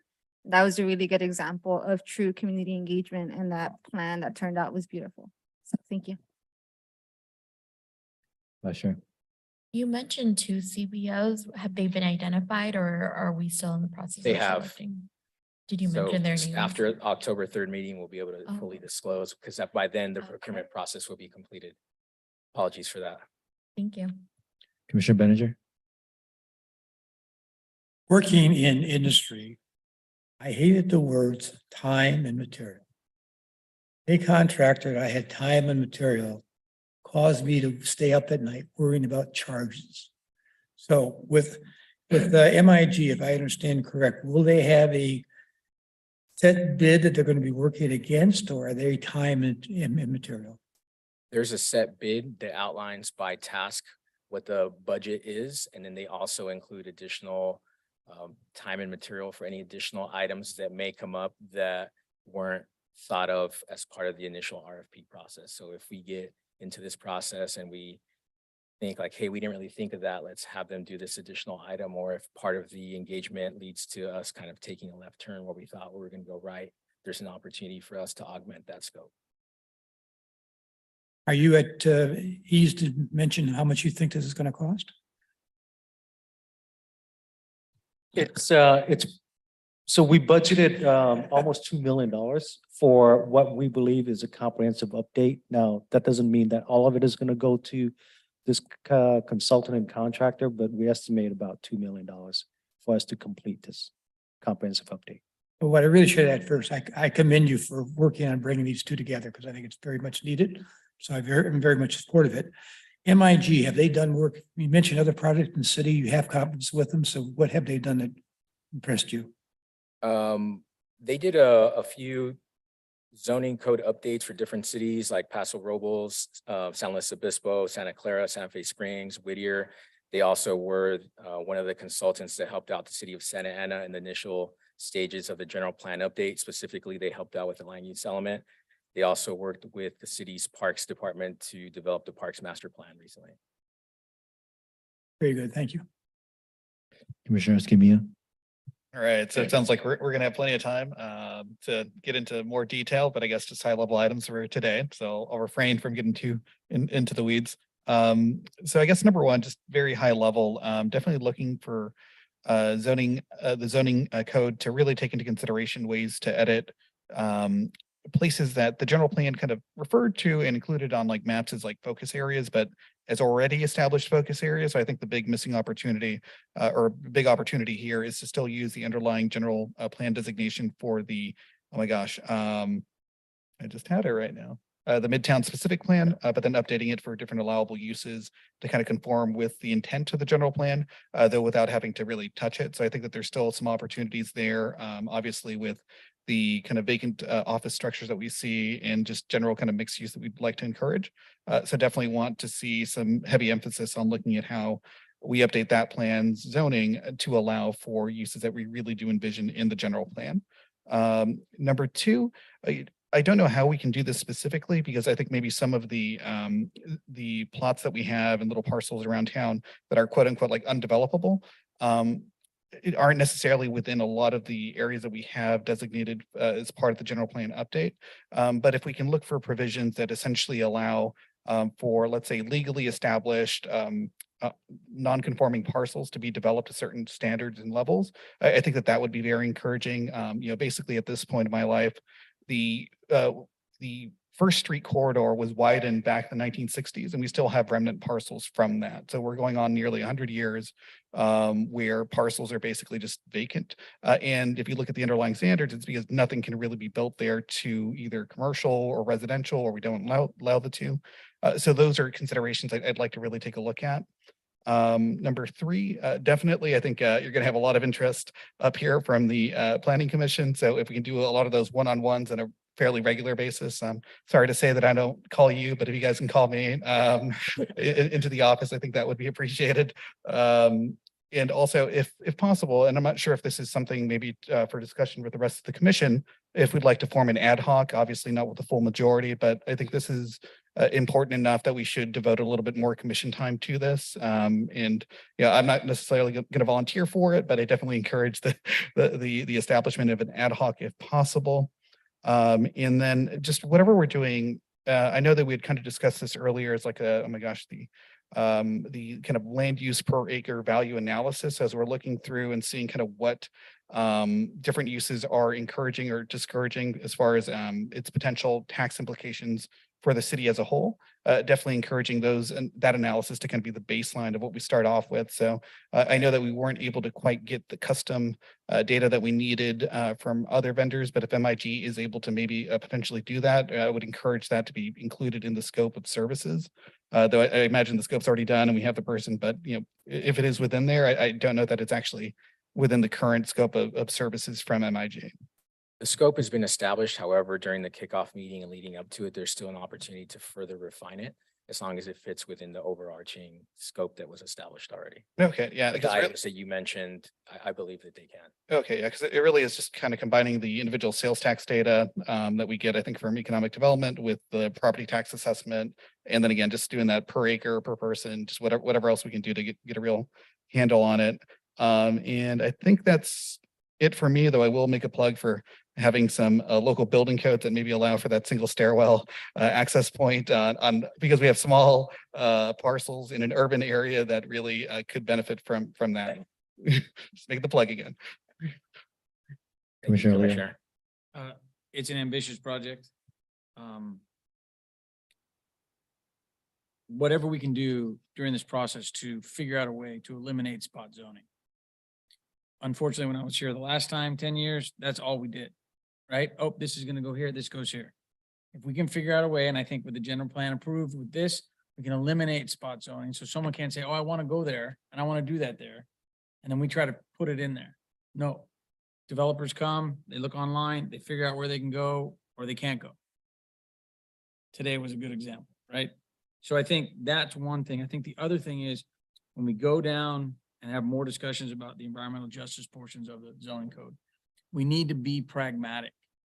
There have been numerous stories where communities like ours have been passed over because whatever is available at the state and federal level, our folks can't access it. They don't have the income to access it and they can't use it. So as we go down the environmental justice route on certain portions of the zoning code, we need to be pragmatic. We need to be realistic because it's expensive. But yet our folks deserve it. So we have to figure out a way over time to get to where we got to get to, because it's not going to happen overnight. And I think that as we have those discussions, everything has to be on the table. It all has to be on the table. It just can't just be one or the other. There are other cities in this county that can make that decision because they have the money. We don't. We have to figure out a way to do it because we're not going to ask our residents to do more. So just take that into consideration as we head down that road, because we should. It's essential. We just have to be a little pragmatic as we go down that road. Thank you, Commissioner. Comments are noted. I'm curious because I don't want to ask you for a timeline of when this has to be complete, but given the case that most likely it'll take quite some time, have we identified other pending applications that might have conflict where we don't have the updated zoning code to reflect to, but So as you can imagine, with this process have taken so long, we'll continue to have what we have potentially here tonight. But, you know, one thing I didn't mention is that while we were in the process, we didn't just stop and did nothing. We took a number of code updates before the commission and the city council and actually got approved to advance some of the more critical issues. Inconsistent land use in manufacturing and noxious use, so that was a major issue that we brought forward, dealing with non-conforming uses as well. So those type of structure we have already started working on and will continue to do as we see issues come up that are in the forefront of this process and may warrant some additional attention so that it be advanced. But our goal is to get this done in a comprehensive way as much as possible. With the types of issues that are not as critical, we will incorporate and allow that to be a part of the comprehensive process. But anything that we have that we see that are critical, addressing immediate land use issues, we will bring code amendments to address that type of issues.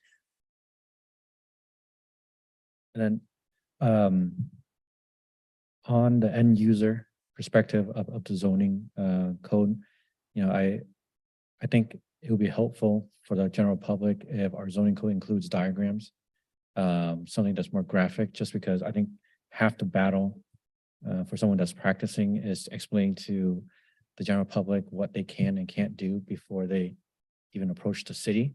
And so something that's graphically more illustrative, I think that would be great. I've seen other cities taking the opportunities to, they have their own zoning code, but they also have different pamphlets about projects that are typically applied for the city, just to kind of distill that more technical information down into a more bite-sized information. I think for the general public, that would be very useful. Thank you. That's the general direction that this is going to be going in. And one of the primary aims was to not only make it user-friendly for members of the public and developers, but also for staff. It takes a considerable amount of staff time just to understand and master the code, just because it is so convoluted and complex. And to try to communicate that to members of the public, we have dozens and dozens of handouts. Whereas if you look at other cities that do have a more straightforward zoning code, they just have a link to their zoning code. And it's laid out so nicely that it's easy to use for both members of the public and staff. And the goal to eventually get to that point, and that the text be augmented by any kinds of graphs or images to be able to get to where there isn't an interpretation needed by staff. It's just clear in plain text along with the graphics. Just a wish list. I mean, with that $2 million, I know it'll go a long way, but maybe there's a program where we just press on a parcel, it'll let us know an FAR, maybe potential massing, very visual. I think that would be amazing. Inflation is causing that number to be valued less by the day. I know you can stretch that 2 million. So if you need us to write letters and you're in support of additional money, then let us know. Just one other thing, once the announcement's made, I make a suggestion on the city website, on the planning website, put zoning discussion ongoing. So that when someone goes to the website, they're like, oh, wait, I better ask. Because I might get zoned out a year and a half, 2 years from now. So if we could that's kind of letting the public know, look, general plans in place. I think that's what happened tonight. And then we just say the zoning code is under review, right? That's it. Then the whoever's applying says, oh, I better talk to the city before I want to do X, Y, and Z. Thank you, Commissioner. That's a great point. Any other comments? Sorry, I just wanted to add one more. So definitely with the convolution of the zoning code, one of the things that always fascinated me was the sheer number of specific developments. So if we can just have that corresponding regular zoning requirement so that no one has to go through an entire kind of special study to turn it back to a residential 1 standard, even if it's all just R1 and we start there, I think we're going to be okay with that, just so that we don't have to go through a full study process every time we want to redevelop or reimagine a specific development. You mean no more SDs? No more SDs, just like Min said, Director Ty, you said no more SDs, so let's just make it easier for everybody, more standard, same applies to every other zone.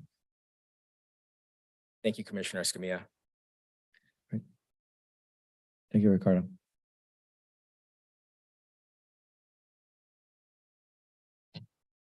We have our second work study session with our principal planner, Margarita. Which we'll be discussing presentation on the overview of neighborhood association and developer engagement.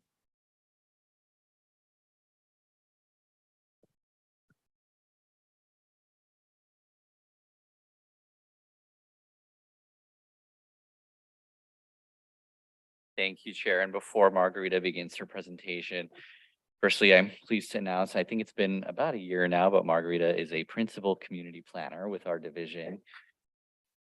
Thank you. And she is serving in her role, not only in a new role as principal planner, but also now overseeing the reformed neighborhood initiatives and environmental services section of the city, which is carrying forward and implementing environmental justice related efforts from the general plan. So the applause is well earned. Secondly, the reason that this item is scheduled for the study session this evening is because there was a request to learn more about when do developers typically engage with neighborhood associations. So to put that into context, Margarita's presentation will feature an overview of what are the neighborhood associations and then when do developers typically engage with them.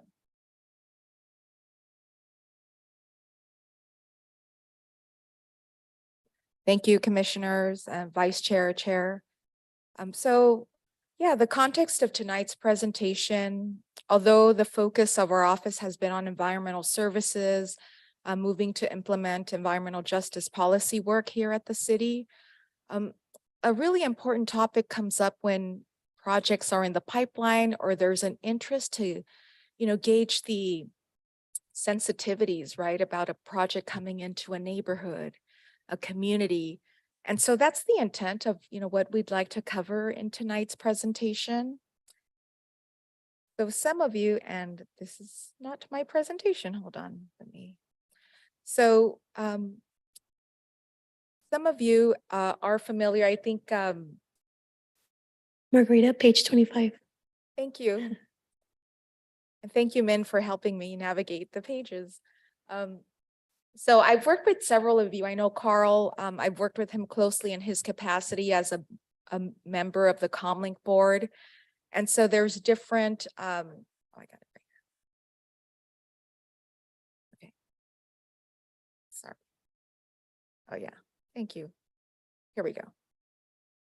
So the neighborhood associations, the neighborhood improvement is when the department was initially formed, goes back 4 decades. So some of you remember Mr. Scott Kuttner, who worked here for over 30 years. And so it's evolved. We've been in the planning division as a section since October 2015.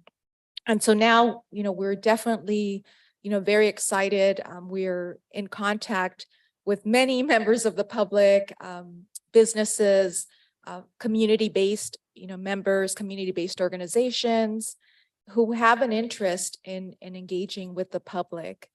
And so this area, in terms of developer engagement, has definitely increased. And so what our office tries to do is connect them with members of our neighborhood associations, our leadership, because that's where those conversations begin. And just knowing, who do I contact and how active is this neighborhood? What should I know about it and how can I connect with them? So we have different contact lists for them, but it's really an opportunity to build a rapport. And this is even before an application gets submitted. You know, you want to have that time to really connect, because as some of you can sense, oh, you know, a project's coming to my area. Oh no, you know, it's generally the initial response. So, you know, you want to be able to provide those opportunities. And so we encourage our applicants to do that, because it's never too early to start the engagement about a project. So our office helps to make it happen as well. We encourage our applicants to connect with groups like ComLink, the Communication Linkage Forum, because they have their own meetings. They're convening groups of neighborhood association leaders on a monthly basis. There's also other opportunities where we're providing technical support. The photo you have here was a workshop that we offered to our neighborhood association leaders 3 weeks ago. And it was about grant resources and fundraising for their projects. A lot of our neighborhood associations are not designated 501c3 nonprofits. And so we have an equitable program here at the city where we are channeling those resources through a fiscal sponsor so that it makes it more likely for them to access those funds, to implement programs and opportunities at a grassroots neighborhood level that they can accomplish for their organization. Some of you may be subscribed to our weekly constant contact email communication blast. So that lists the different neighborhood association meetings that are coming up. Any information that would benefit our community-based organizations, our neighborhood groups, in terms of grants, workshops, opportunities, we make it a point to send those out on a weekly basis. So if some of you are interested in receiving those alerts, if you're not, please let the staff know. You can let me know, and we'd be more than happy to ensure that you're on that distribution list. We have other information. We have an extensive page full of different resources, and that's what we're sharing with our developer applicants as well, just to get them connected, to follow some of the requirements with the Sunshine Ordinance, but also to engage early. This is an example of a map of our neighborhood associations and the different council wards that represent each area. So this is information we'll also give our developers so that they get a sense, well, it's not just the neighborhood associations, but who is representing that area so that they have a better sense. And at times, you know, we do have neighborhoods that haven't been active. So we're giving them some insight so they know, okay, yeah, you should probably make, you know, more of an effort to connect with, you know, other folks that are living in their area. Let's say it's a neighborhood that has not been active, but this is an example of some of the information that does get communicated and shared in our discussions. Some of you may want to know, well, how does a neighborhood association work, or how does it get formed? And one of the things that we wanted to clarify is that the city does not define the boundaries of the neighborhood association. In fact, it's the residents who want to form, you know, their own neighborhood association. They decide their boundaries. They take it upon themselves on what kind of issues or opportunities they would like to pursue. We want to connect them with ComLink, with the Communication Linkage Forum, so that they're networking with other neighborhood associations. They're learning, they're growing, and getting stronger. A minimum that we ask is for at least 25 residents to convene and support each other and make decisions and have those discussions to set some goals. And they'll work with our office. They'll get connected, and we'll connect them to ComLink as well. So this is just a little bit more background in terms of how our neighborhood associations have been formed. And again, this program has been going on for decades. So another question has been, well, when do applicants connect with our neighborhoods? Or at what point, should they make those connections? So as I mentioned earlier, it's never too early to have those conversations, to reach out even before a project is, final and ready to be submitted. It's really important to get those insights, based on the relationships that, are, and the perceptions that applicants can hear in advance to get a pulse of what are the major concerns. And that's happened. We do have some public contact lists. So this is a list of neighborhood association contacts that have agreed to share their emails. That is one form of communication that we're able to share. There's also the networking that takes place at the Comlink meetings. An applicant may show up earlier, again, to build those, relationships and just to be accessible. And this is all separate from what we're also encouraging is if the Sunshine Ordinance applies to this project down the line, that the applicant fully implement everything, about the Sunshine Ordinance requirements, in addition to the 2 meeting minimum. But there have been some updates to our Sunshine Ordinance that we feel, will ensure that communication is consistent throughout the process. We do have our postings of different neighborhood meetings on the city events page, so you can find that information there. This is also what we are sharing with our applicants for development projects in the area. That way they can check out what neighborhoods are taking place in the next couple of weeks, subscribing to the email broadcast that we're sending every Wednesday evening, and also to contact us for information. Let's say they can't reach a neighborhood leader for some reason. We also are there to help address any questions or to get some more, insights as well. We do have a number of segments in the city where a neighborhood association does not exist, or we know that there is more of a concentration of HOAs or apartment buildings. And so we have, we don't update it as consistently for different reasons. However, we may have some contacts that we can share, for example, a property manager, or let's say who's the HOA president that we have on our list.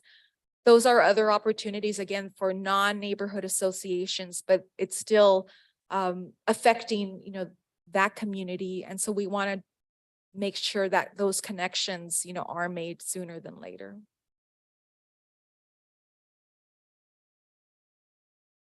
At this point, I can take any questions from the commission. Commissioner, Go ahead.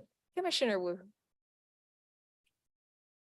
You guys do a great job. I was wondering, I've heard some comment from senior management staff that makes me wonder if they know a difference between the homeowner association and the neighborhood association.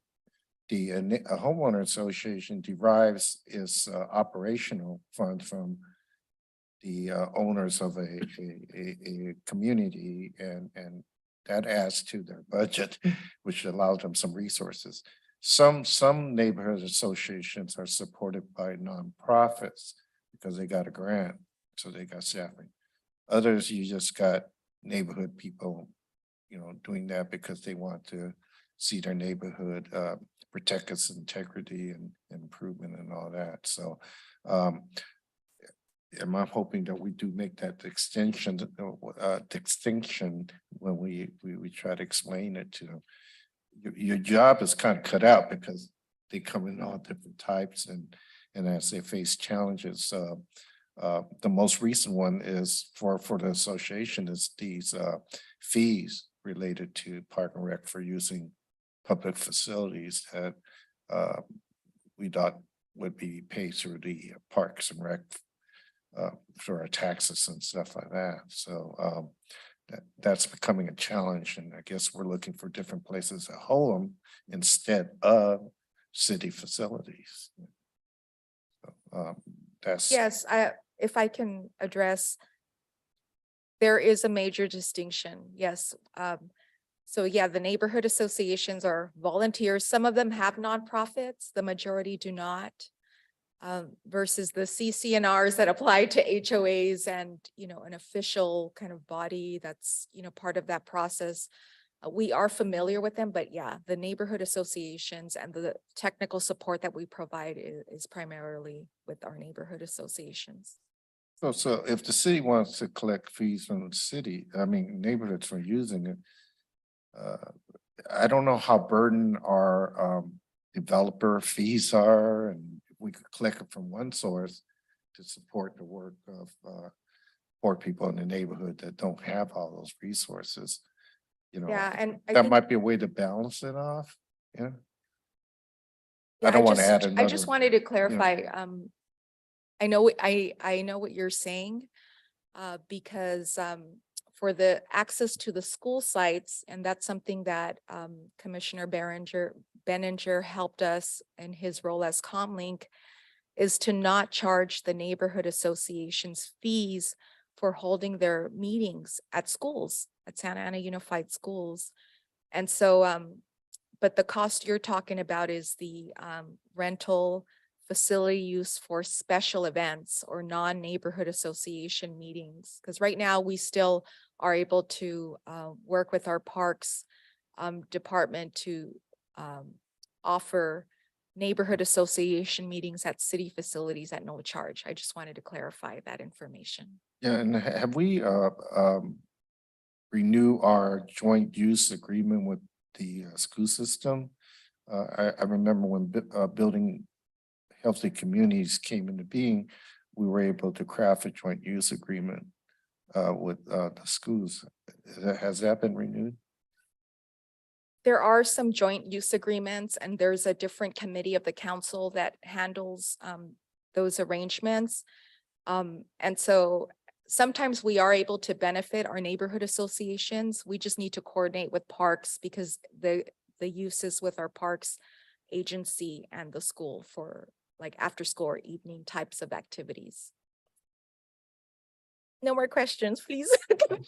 Just kidding. Commissioner Ramos, comments, questions? Sorry, Margarita. But first, thank you for all the work you're doing. It's great to see you in this role. I worked with you in the past, worked with Scott, so it's great to see what you're doing. I just wanted to first comment on the work that you're doing around ensuring that developers are meeting with the community. So I do think in the last 2 years, I have seen developers more proactively have meetings with neighbors before the required sunshine ordinance. So I've seen 3 to 4 meetings happening as opposed to the one that was forced where there was very little engagement. So I want to just note that and say thank you for those efforts. And then also, so I know when I would attend some neighborhood association meetings, specifically in the neighborhoods that I lived in, one of the issues at the time was that the more engaged residents in those neighborhood association meetings were typically just homeowners. And this was the case in neighborhoods where they were very dense with a lot of apartments, where single family homes were the minority, you could say. But yet the entire or the vast super majority of the neighborhood association was made up of homeowners. So I haven't been too active in meetings recently, but I was just wondering if you could share on any efforts that you're making to make sure that the people that are renting, whether they be renting single family homes, apartments, or even doubling up in some units, that they also receive information. And I know one of the issues before was that information on neighborhood associations was sent to the homeowner, which often didn't occupy that residence. So that was that was what I heard from tenants at the time, that then began to get a little more involved, but that was when they made direct connections with you and Scott at the time. So I'm just wondering if you can speak a little to the efforts you're making now. Sure, I can highlight a little bit. So inclusivity matters, right? And so in our role, or at least our office has tried to level the playing field. I mean, in terms of getting resources for our volunteer neighborhoods, but it goes to what you're saying, to a much more extensive degree of inclusivity. And so that's still a challenge in terms of the neighborhoods.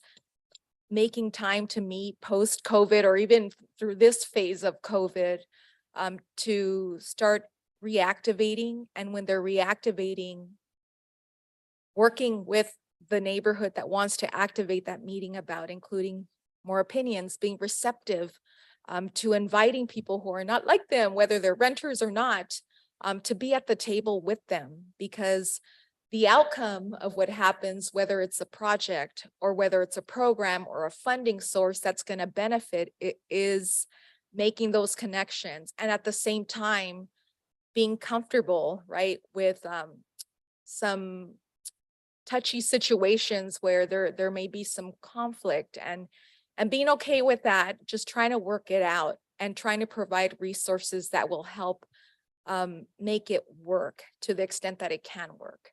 So that's been, a learning curve. Our staff has grown a little bit. And so that's helping to kind of send that message when we're having the training sessions, but there is always work ahead of us to, make sure that each neighborhood has residents that represent all segments of that neighborhood at the table. So it's still a major work in progress.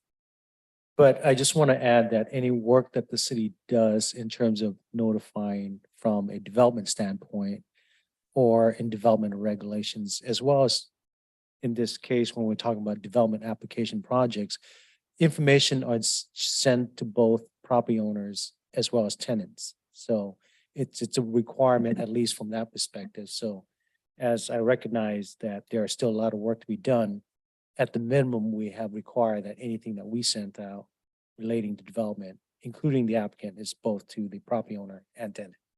Thank you for that clarification. I don't think that was always the practice, but I'm happy to hear that it is now, and also happy to know that the range of who needs to be notified was also expanded. So thank you. Sure. Margarita, it's so nice to meet you. I'm new here, so it's really great to meet you. And I want to thank you for the presentation, but also for your statement right now that inclusivity matters. My family has lived in Thornton Park neighborhood for over 30 years, and some of my aunts just recently started going to the neighborhood association meetings before COVID. So now when they get notifications, they'll call me and, are you going to the meeting? Are we all going to the meeting? And I'm like, you can go if you want to. But thank you, because, there's translation services and, people that English isn't their first language are still able to participate. So I just want to say thank you. And your neighborhood's meeting on Thursday, by the way, 6 o'clock at The pressure is on, I might be yes. there. at MIT, at the campus there. Commissioner Benninger? I feel like I'm kind of cheating this discussion, obviously know a little bit, but it has been a struggle after COVID to get the neighborhoods going again. We're working neighborhood by neighborhood to get them up and moving. Add to the fact that, as Margarita mentioned, we had a challenge from the school board, which we successfully achieved being able to meet again back in the schools again on it. That is helping us now to start off. We're always invite people, as we tell each neighborhood, they get to decide who comes to our meetings. My neighborhood, doesn't matter whether you're a rental or whether you're a resident, come, talk, discuss. Unfortunately, with the city's help, we have lots of nice additive things like trash day. Put a dumpster in the neighborhood and say it's available to anybody in the neighborhood, and believe me, it gets filled quickly. But it's amazing how that helps to bring that neighborhood together. And as we like to say in Comlink, we're improving neighborhoods block by block. And that's exactly what we're doing. Again, I do appreciate Marguerite and really the city for their support over the years. I like to tell a story that in Midland, Michigan, a town of 35,000, we're a block from the police station, a block from City Hall, and a block from the school board. And thus Midland JCs couldn't get any of those groups to come talk to us. Whereas here, all we have to do is ask, and we'll see whether it be a neighborhood association or Comlink, we're there. Talking about Comlink, every fourth Thursday, in the Police Communication Center. And Marguerite's going to be our guest speaker on the October 26th, or actually Yes, environmental I'll- justice. I'll give an EJ, environmental Yes. justice update. So she'll be presenting what they're doing with there, so we can inform the neighborhoods as to what's going on in that area. Commissioner Escamilla? And, Margarita, congrats. Obviously, you've done amazing work here over the years, and I really believe that the efforts are in good hands with you and the team that you have over there. So I wanted to echo Commissioner Ramos's point to really looking for ways to kind of fill those gaps. And I do like the ideas that you addressed as far as reaching out to maybe some of those kind of white spaces that we have on the map, which is always kind of odd to me, right? That we have these areas with significant neighborhood presence that aren't incorporated into any existing neighborhood association. No, we probably made a big push for them in the 90s, but if we can fill those gaps, that would be nice.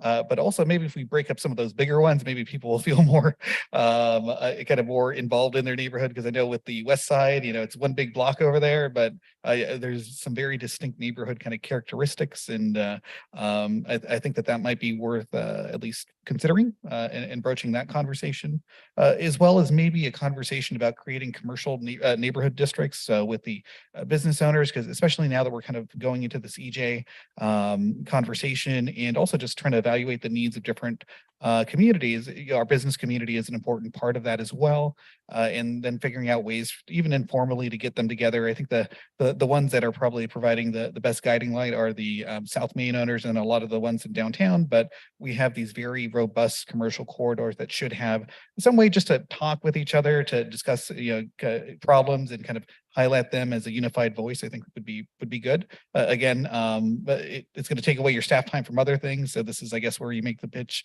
to Min, saying that you heard that you need additional staff to cover the commercial corridors as well. But at least get that conversation started. And I definitely agreed on the oh my gosh, the other thing outside of the land use stuff, more about the partnership with parks. My current understanding is that the meetings themselves are free, but if there's any subcommittee or if they want to be more involved, then they are charged at normal rates for that second or third meeting, even if it's directly related to neighborhood association action. So I heard that from the East Side community. I'm going to keep calling it East Side because I voted no on the renaming there. So as long as you have the oh my gosh, the signs up, I'll continue to call it East Side.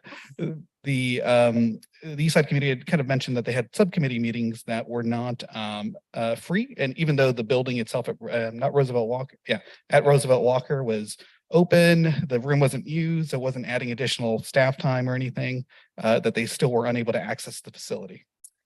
Yeah, that's a decision of the Parks and Recreation Community Services Agency. The interpretation is changed. So I think that's being clarified for special events, non-NA meetings at city facilities. Right. So if it's I can still consider a subcommittee meeting as a regular neighborhood association meeting. So that's at least my interpretation. If you can relay that to park staff, that would be awesome. And I think that's it for me, but I look forward to the continued partnership and work in this area. Commissioner Leo.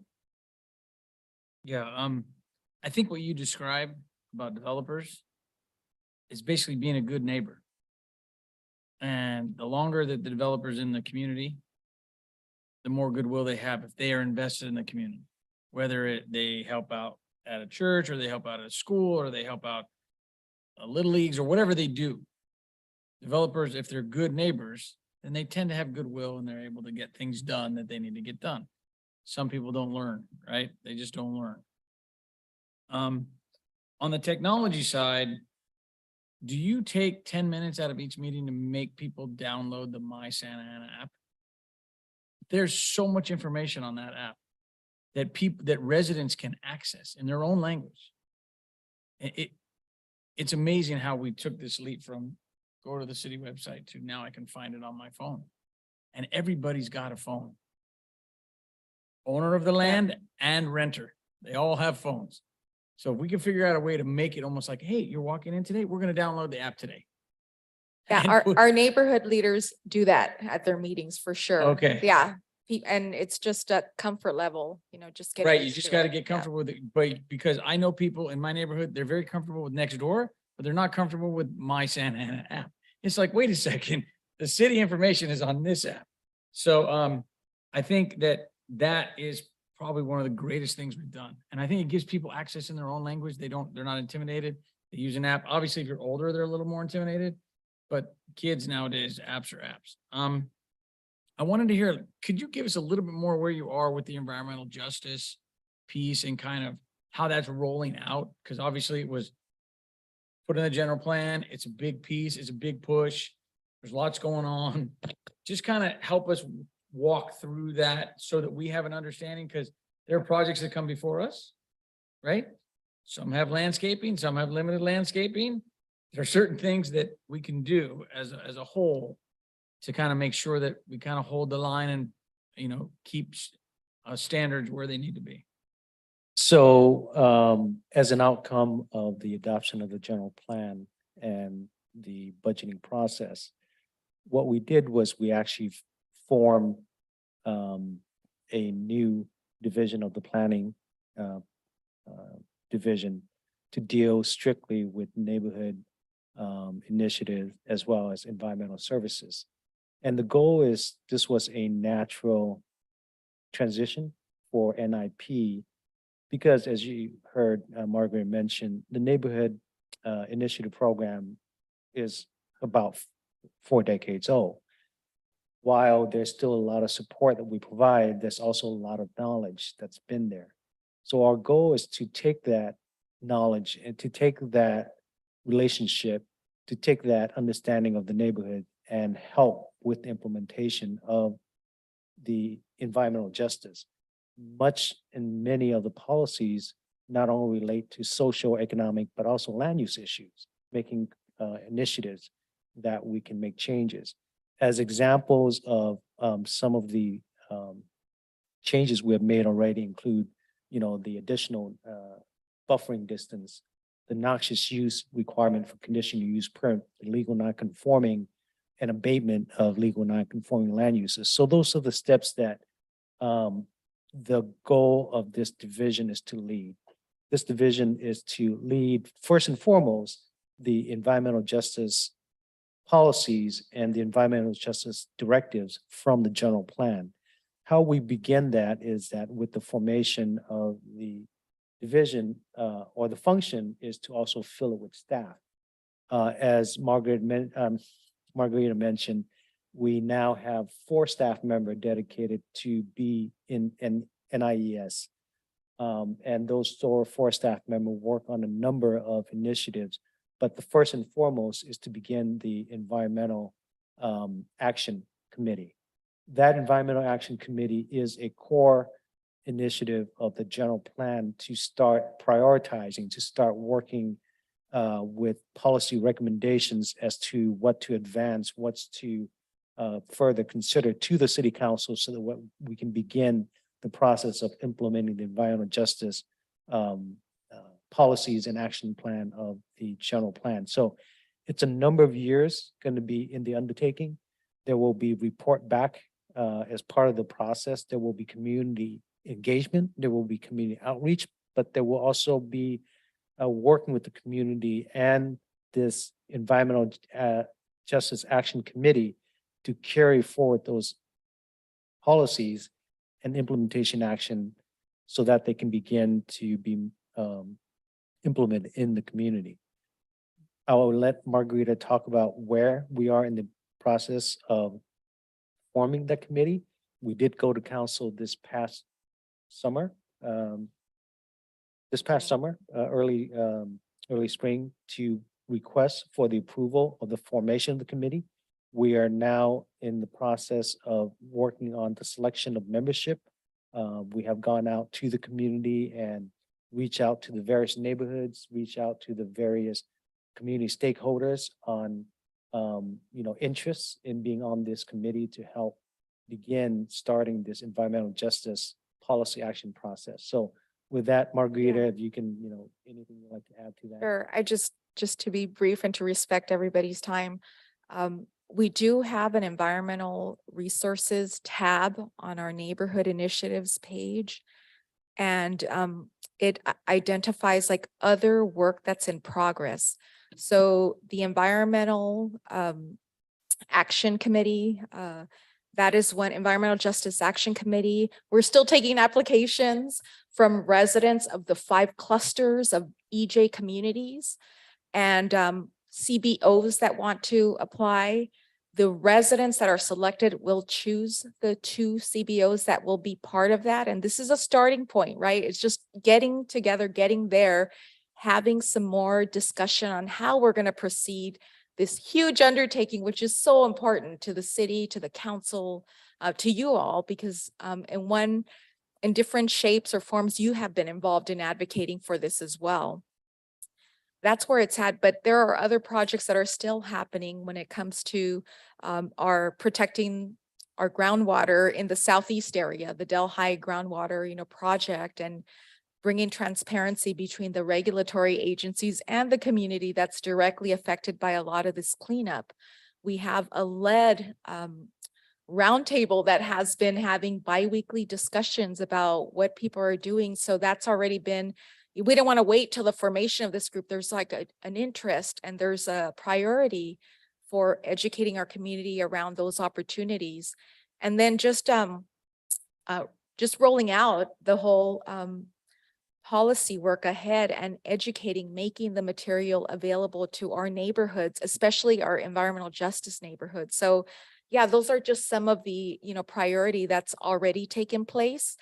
And definitely, continuing the work and transitioning, right? Because if you're going to focus all in on like the EJ, something has to give on the capacity building side. And, it's a discussion that we've had with our Comlink board where we can equip you with more tools so that you can be able to, navigate, confirm, develop your own rapport with the staff as we work on much more like deeper into the EJ work. So that is probably the next phase in the rollout. You recently met with CUOC. Is your thought there is to provide more tools to residents in terms of being part of the solution to climate change? Yeah, so part of my role is building relationships. So yes, I'm gonna, whoever I can find on LinkedIn, anything that's gonna help the city to see how are they doing? What are some resources, right? And how can we navigate that for us here? So it's learning about those groups, connecting with agencies, meeting the assistant US attorney who's our EJ coordinator and seeing what they can do for us. So all of that is also part of my new role. And as a resource that we have immediately started to build up and roll out to the public is this idea of a website. It's not just a website, it's a landing homepage that allows residents or anyone who's interested to find out all there is to know about what some of the beginning initiatives that we have completed. And also we promised the community during this process is that we're going to be a clearinghouse of information, also a place where residents can go to and look towards where are other regulatory agencies being involved. So if you go to this this whole landing page, you'll see all of that information about environmental justice effort. As you can see, we're over 150 years old with many, many, many, many issues that took decades to get here. Everyone wants to fix the problem now. So do we. So we're prioritizing. If you can imagine flying a plane and then assembling the fuselage, assembling the wings at the same time, we're balancing all of that so that we can continue to carry this effort forward, but do it in a way that doesn't create issue for us where we have capacity issues, nor putting one foot too far in front of the other. So I think it's great. I think my only suggestion is knowing what I deal with in my world. When you do deal with whatever the CBO is, please ask them if they have grant writing capacity. Because there's lots of money in the EJ bucket all over the place. And I think we're probably the poster child for a lot of it. So just making sure that someone can help you do it instead of you having to do it, it'll make your life a lot easier. Thank you. Chairman, I'd just like to add a couple of things. One, Comlink is a group of volunteers. We are taking on more activities, as she mentioned, all at the same cost of pay of zero. And so we are doing that. And this environmental group is a great help. The last meeting we talked about fireworks. and to see what the fireworks really put in the air as far as pollution goes. It's an area that's never been discussed before. And through our EJ, we were able to get that information, put it out there. We're also, Manny, if you want to come to the Pacific Park, as I call it, East Side, meeting tomorrow, you'll see us in action trying to resolve some of those issues that, you know, they weren't quickly, they didn't go through proper channels. So we're going to try to make sure that we get some leadership over there that can correct that. Are you gonna get rid of the fireworks, please? I'm sorry? Didn't hear that. Thank you. Yeah, I think, you know, as I hear the other commissioners speak, I think these community meetings are very pretty data rich environments.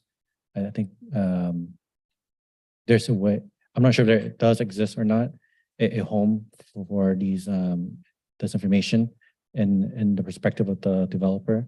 If we have a condensed neighborhood profile of the wish and wants of the neighborhoods, so that it's not a repeated process, because, you know, I think the same characters are at the meetings and the same wants are at the meetings.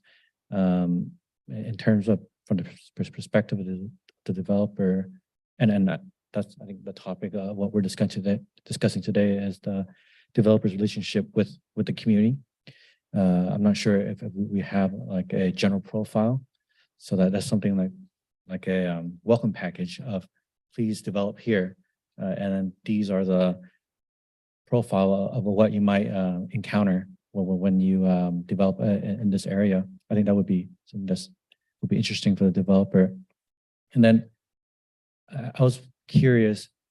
I know that developers have a mandatory outreach, and then if they elect to do multiple outreach, does the financial cost of noticing the public, does that fall upon the developer or does that fall upon the city?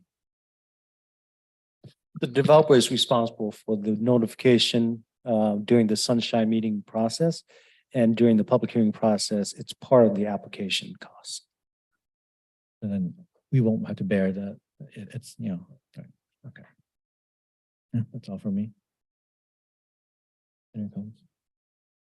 Oh, thank you, Margarita.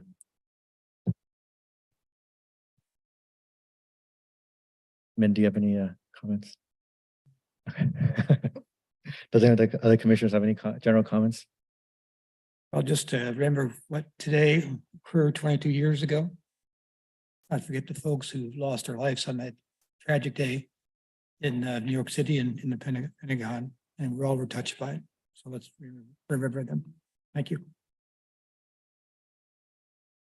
Yeah, definitely agree. And I guess, can we can we close an adjournment of the lives lost? I think that would be appropriate for today. So let's go ahead and do that if we can. And I guess just three comments. So let's see.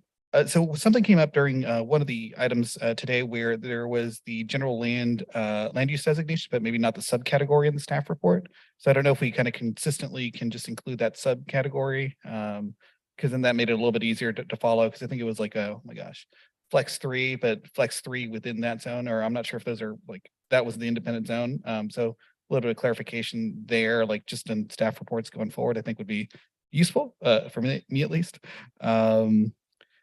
I forgot to mention that we should also take a look at the widening standards in section 41-698, Ricardo.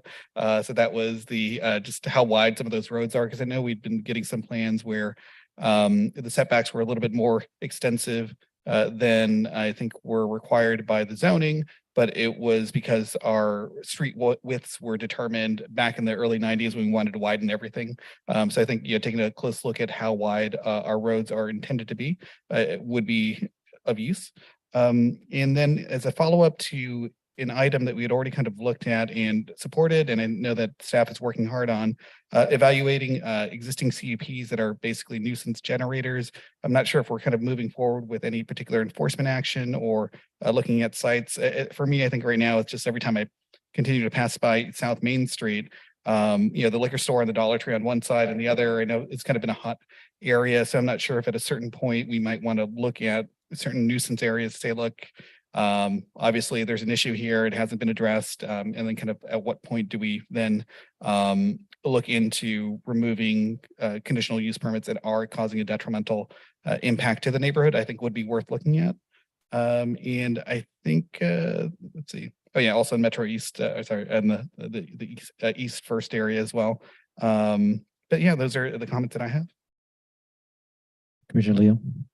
Yeah, Min's aware, if you guys remember at the last meeting, I asked the individual who had the By Right project to give us a list, to give me a list of issues that he ran into, and he provided that. I believe, Min, you're aware of that, and it goes to what we're gonna deal with zoning. It goes to some of the other issues that people run into. So I think at some point, we should think about asking developers when they're done to give us constructive feedback on what could be fixed in the process. Just so that staff is like, all right, this is what you have to do, and we know what they have to do, because I think the city council is leading with, they passed the general plan. They put the roadmap in place. Now we're putting the blocks on top of the roadmap, and we all have to toe that line. Because if we start to let people squeeze in, then it becomes an issue for all of us. But obviously he was very knowledgeable. He submitted a laundry list of things that went right and went wrong. But I think getting feedback from developers in general is helpful for us to improve our process so that we can catch up to Anaheim, so that we can catch up to Irvine, so that we can catch up to others so that they see Santa Ana as an easy place to do business. And I think that we're headed in that direction. That's my only comment. Commissioner Wu? Commissioner Ramos? Okay, seeing there's no other comments, no comment from staff. I'd like to close this meeting in honors of the lives lost today on this day. And the next regular meeting will then be held on Monday, September 25th, 5:30 at council chambers. Thank you.